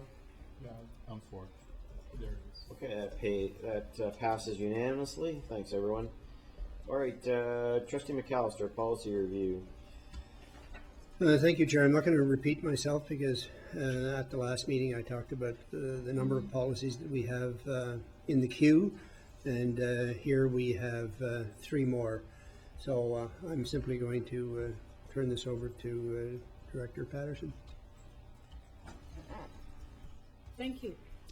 I'll speak to alcohol, policy 235, alcohol and substance use, and policy 305, employee indemnification. Policy 215, volunteer, there are no policy changes required, but Superintendent Coombs may wish to speak to that policy as well. With regard to policy 235, alcohol and substance use, we felt that there was a requirement to bring it into alignment with policy 435, which is community use of schools. Alcohol and substance use as it stands now indicates that the possession of alcohol on board property is strictly prohibited, I believe the wording is, and that conflicts with our community use of facilities and grounds policy, where they reference the Liquor Control Board Act of Ontario and the possibility of obtaining a liquor license in order to run a social function. And given that many of our schools are situated in communities where they could potentially be the venue for various celebrations, we felt that that was problematic for folks. So we have recommended a change in language which ensures alignment with community use of schools policy. With regard to employee indemnification, we essentially, it was quite a dated policy, and we provided it to our legal counsel for her review, and she drafted a new policy for your consideration. I think that a couple of highlights is, first of all, that there's a section of the Education Act, Section 171, 118, which permits the indemnification of legal fees under very specific circumstances, so that's been included. And secondly, the old policy referenced a discipline provision, and it applied, I believe, also to trustees as well, and the corporation is only able to discipline employees, not trustees, and it would be the Board of Trustees who would have that responsibility. So there are some changes.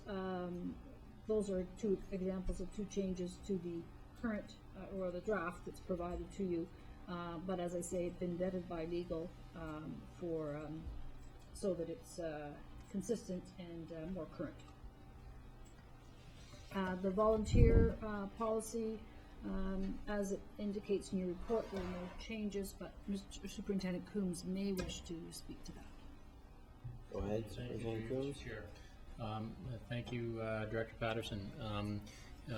The changes to the volunteer policy are, there's no required changes. However, there are some procedural changes that we will need to make.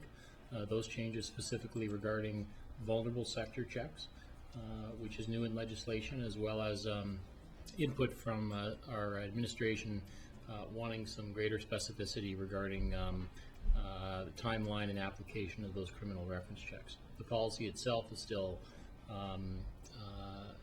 still compliant, but procedurally, we have made some changes and we'll be communicating those out.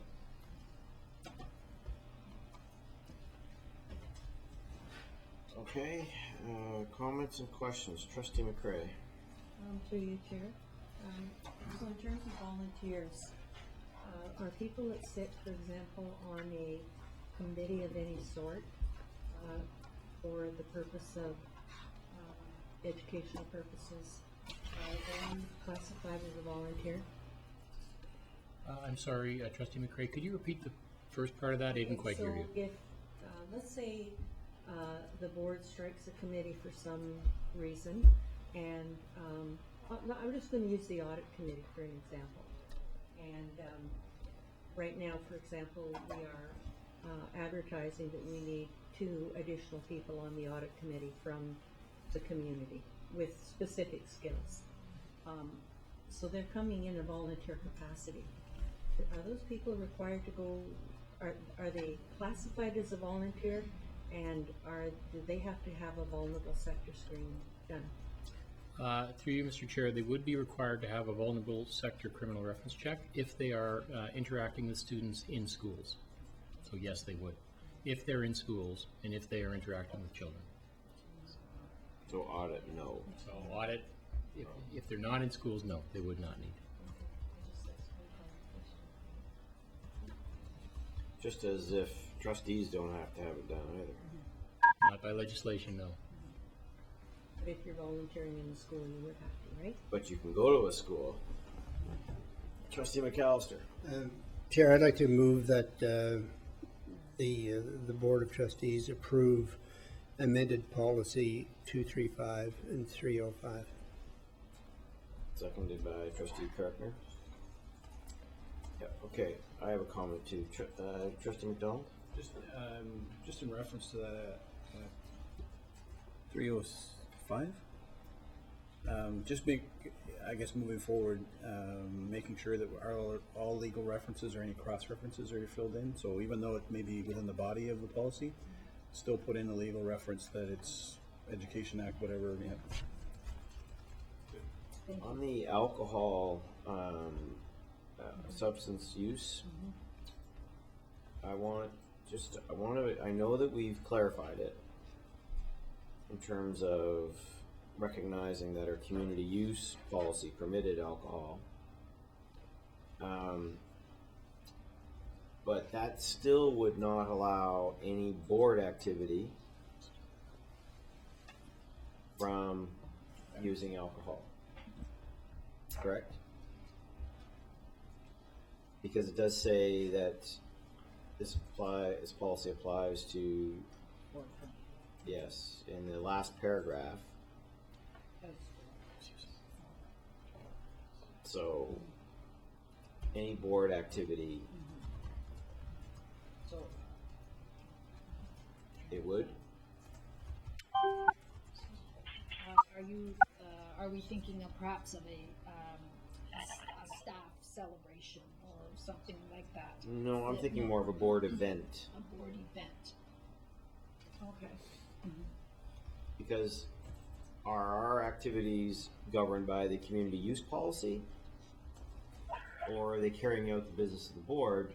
I'm just not sure that we've still got that clear.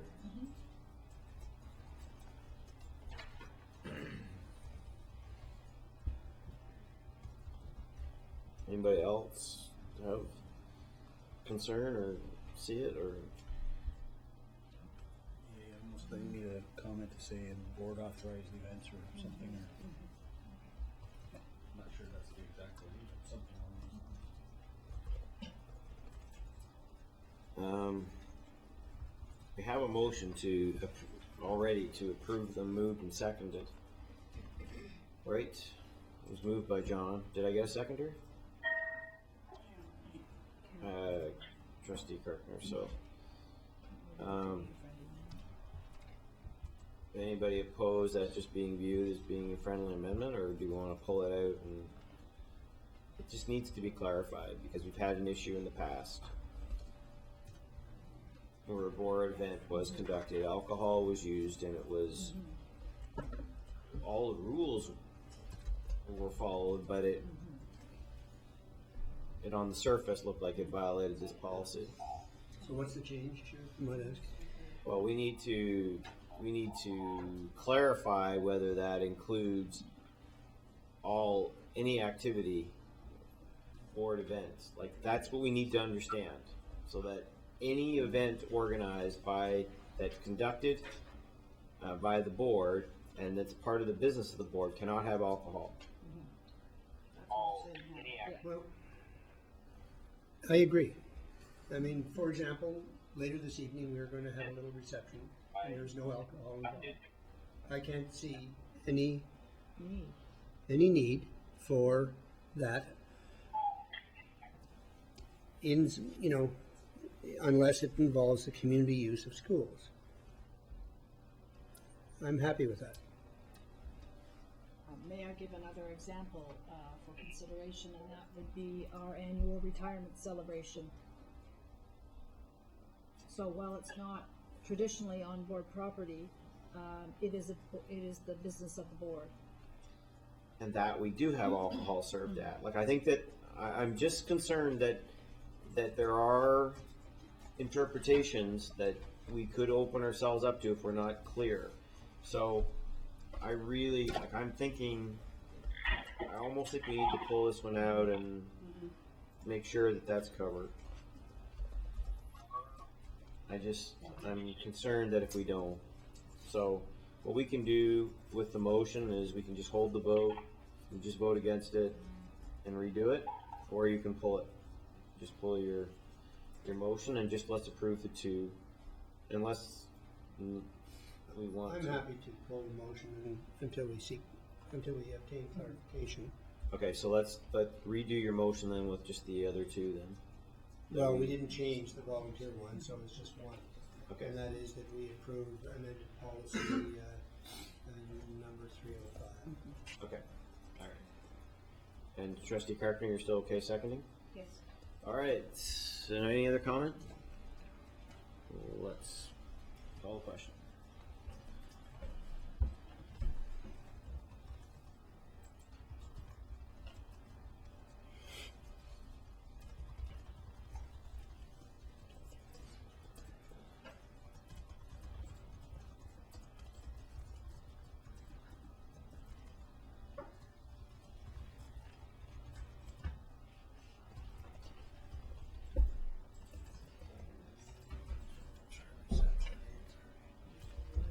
Okay,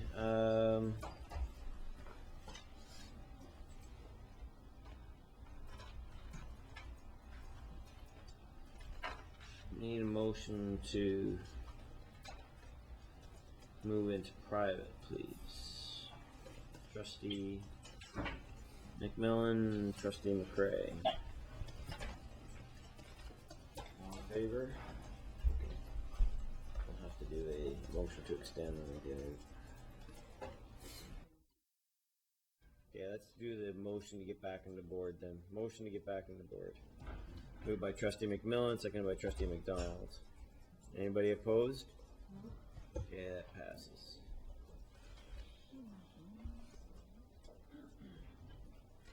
Okay. Alright, so now I need a motion to extend.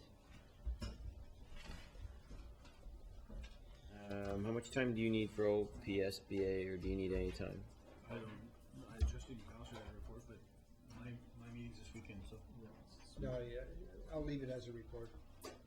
So we won't do that one. Report of special education, how long do we need for that? Very long at all. No, okay. And 8:03 will probably take, what, 10 minutes? So let's say 22. Motion to extend to 20 to 11. 10:40.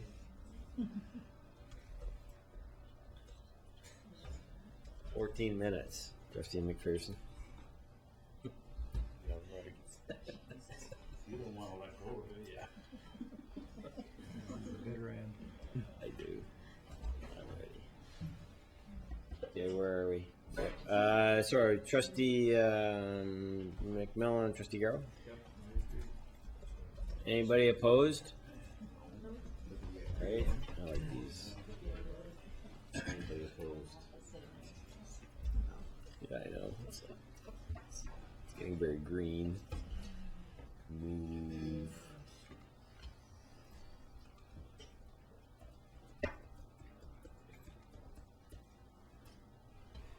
All right. I'm gonna just play with the agenda order here a little bit, so follow along. If anybody objects, please do so. So, report from Public Session Committee of the Whole. There's no recommendations. Right?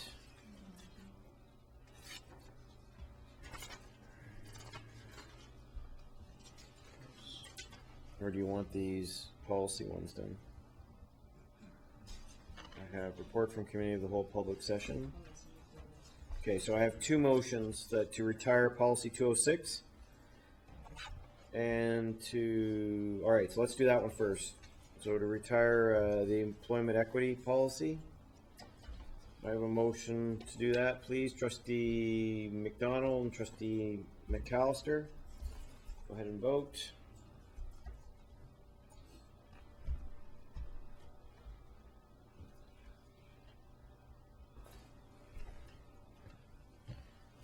All right, I can say it passes. Trustee Karkner? Okay, that passes unanimously. Let's move on now to the second motion that the Upper Canada District School Board remove the last sentence from policy 207, senior administration performance management, as follows. It is the policy of Upper Canada District School Board to approve the establishment procedures for the evaluation of senior administration of the board. I have a mover and a seconder. Moved by Trustee McPherson, Trustee McDonald.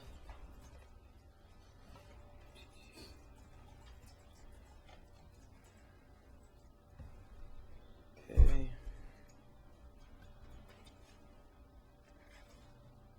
Okay, passes. Is it Trustee Karkner? Yes. Trustee McDonald? It's not unreal. Trustee Swan? Okay, it's good, that passed unanimously. Okay, you'll also see in the, that there's a notice of motion. One more. Third one, sorry. I'm sorry about that. So the last one is to change the number of the copyright law from 326 to 325. Moved by Trustee McMillan, seconded by Trustee McAllister.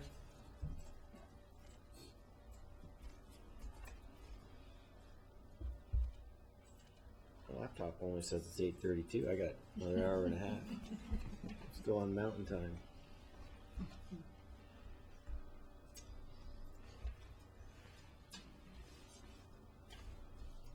Okay, now we'll move on to the notice of motion. It's just purely a notice of motion and will be discussed at the next board meeting. 803, request to rescind hiring freeze motion. Trustees, you will recall that September 10th, we passed a motion enacting a hiring freeze. Upon discussion and conversation with administration, they would wish to make a proposal to be put in place to replace the hiring freeze with a new set of expectations and a rubric or metrics to be applied to the hiring of positions. Would you like to speak to it, or do you want to just go ahead? Is there any comments or questions? Maybe I'll ask that. Any comments or questions? Okay, then. I have a motion that the Upper Canada District School Board rescind the motions passed September 10th, 2014. Moved by Trustee McDonald, moved by Trustee McMillan. Question? Yep, go ahead. So you just gave an additional part to that. Is that the understanding that there will be that information? Now I have another forward? motion. You have another, okay. Yep. Okay. Okay, So, go ahead and, we have a mover and a seconder? Yep, so go ahead and vote then, please.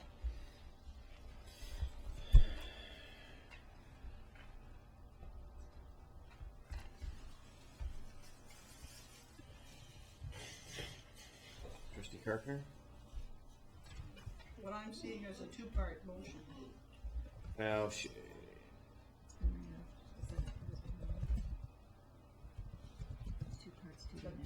I mean, it's okay with me, that's how. I'm just rescinding the motion. I didn't read out the whole motion. That's what she has in there. She has the text of the motion.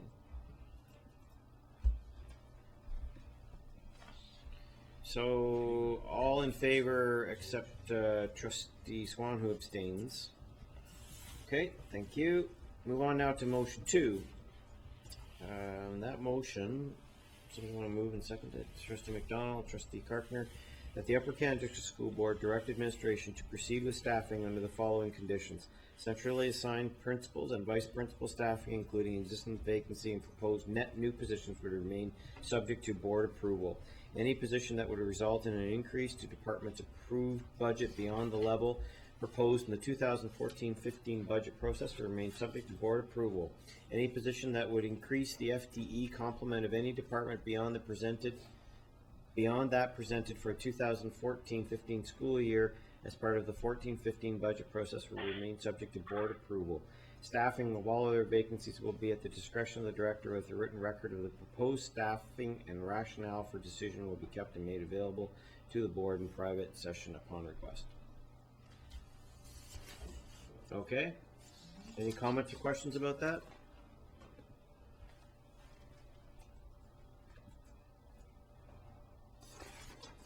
Okay. All question, please.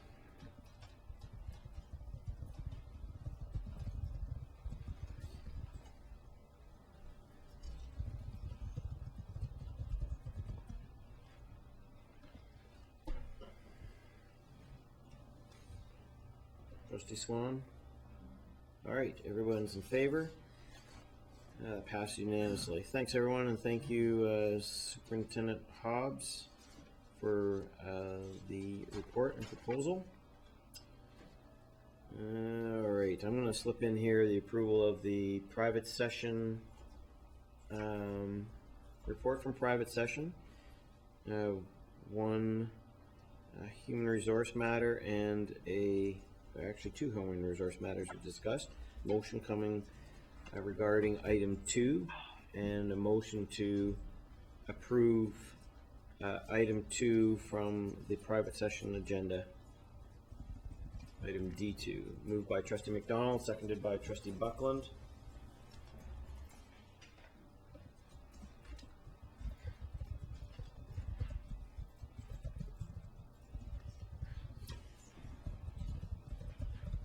McDonald, yeah.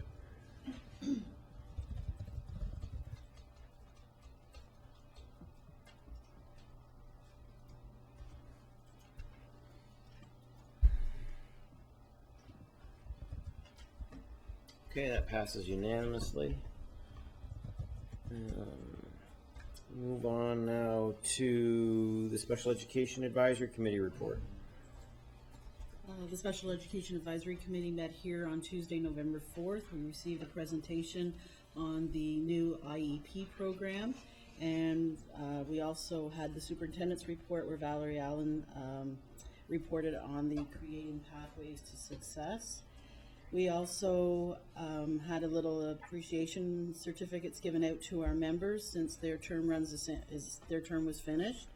So they were given certificates and a lunch bag with all means all. And at this time, I'd like to, on behalf of the board, thank the following members for their sitting on the board for the SEAC for the last 4 years: Kathy Blair, Melinda Long, Kimberly Wright, Donna Richards, Deborah Terrence, Deborah Woods, Dr. Andrew Thomas, Corey Earl, and Amy Booth. And that's it.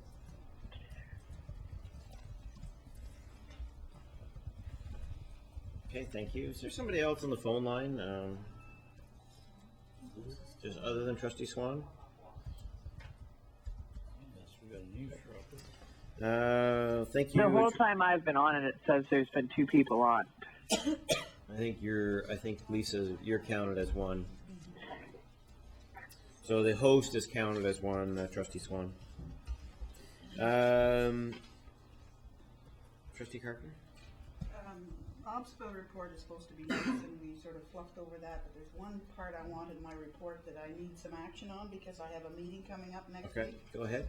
And it's just on page 6 of my report, the request out to the Eastern Region, and I'm looking for some feedback to take to my meeting on December the 5th of the Education Work Team. So I guess maybe it also lies in the hands of senior staff as well to get some information that I can take to the meeting about our board in reference to the questions listed on page 6.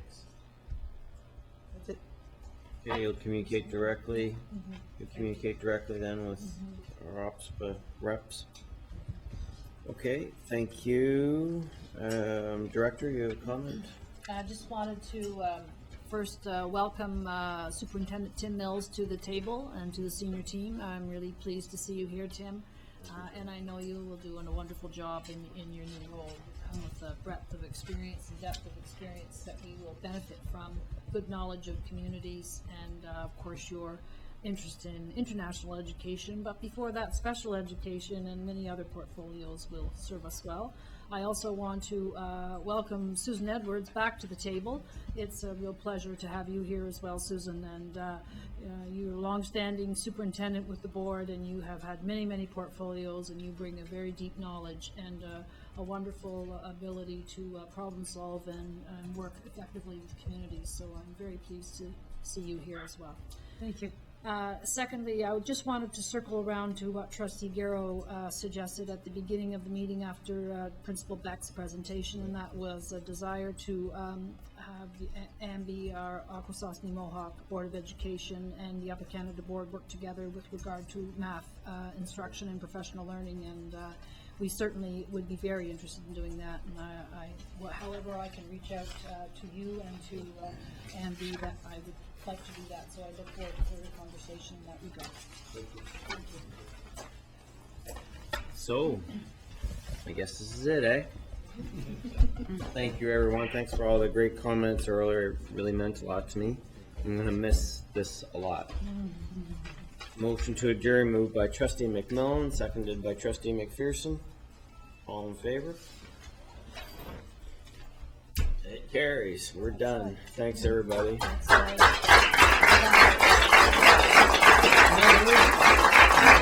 it's before 20 to 11, That's right. or 11:40. We are still running. Oh, yeah. Yes.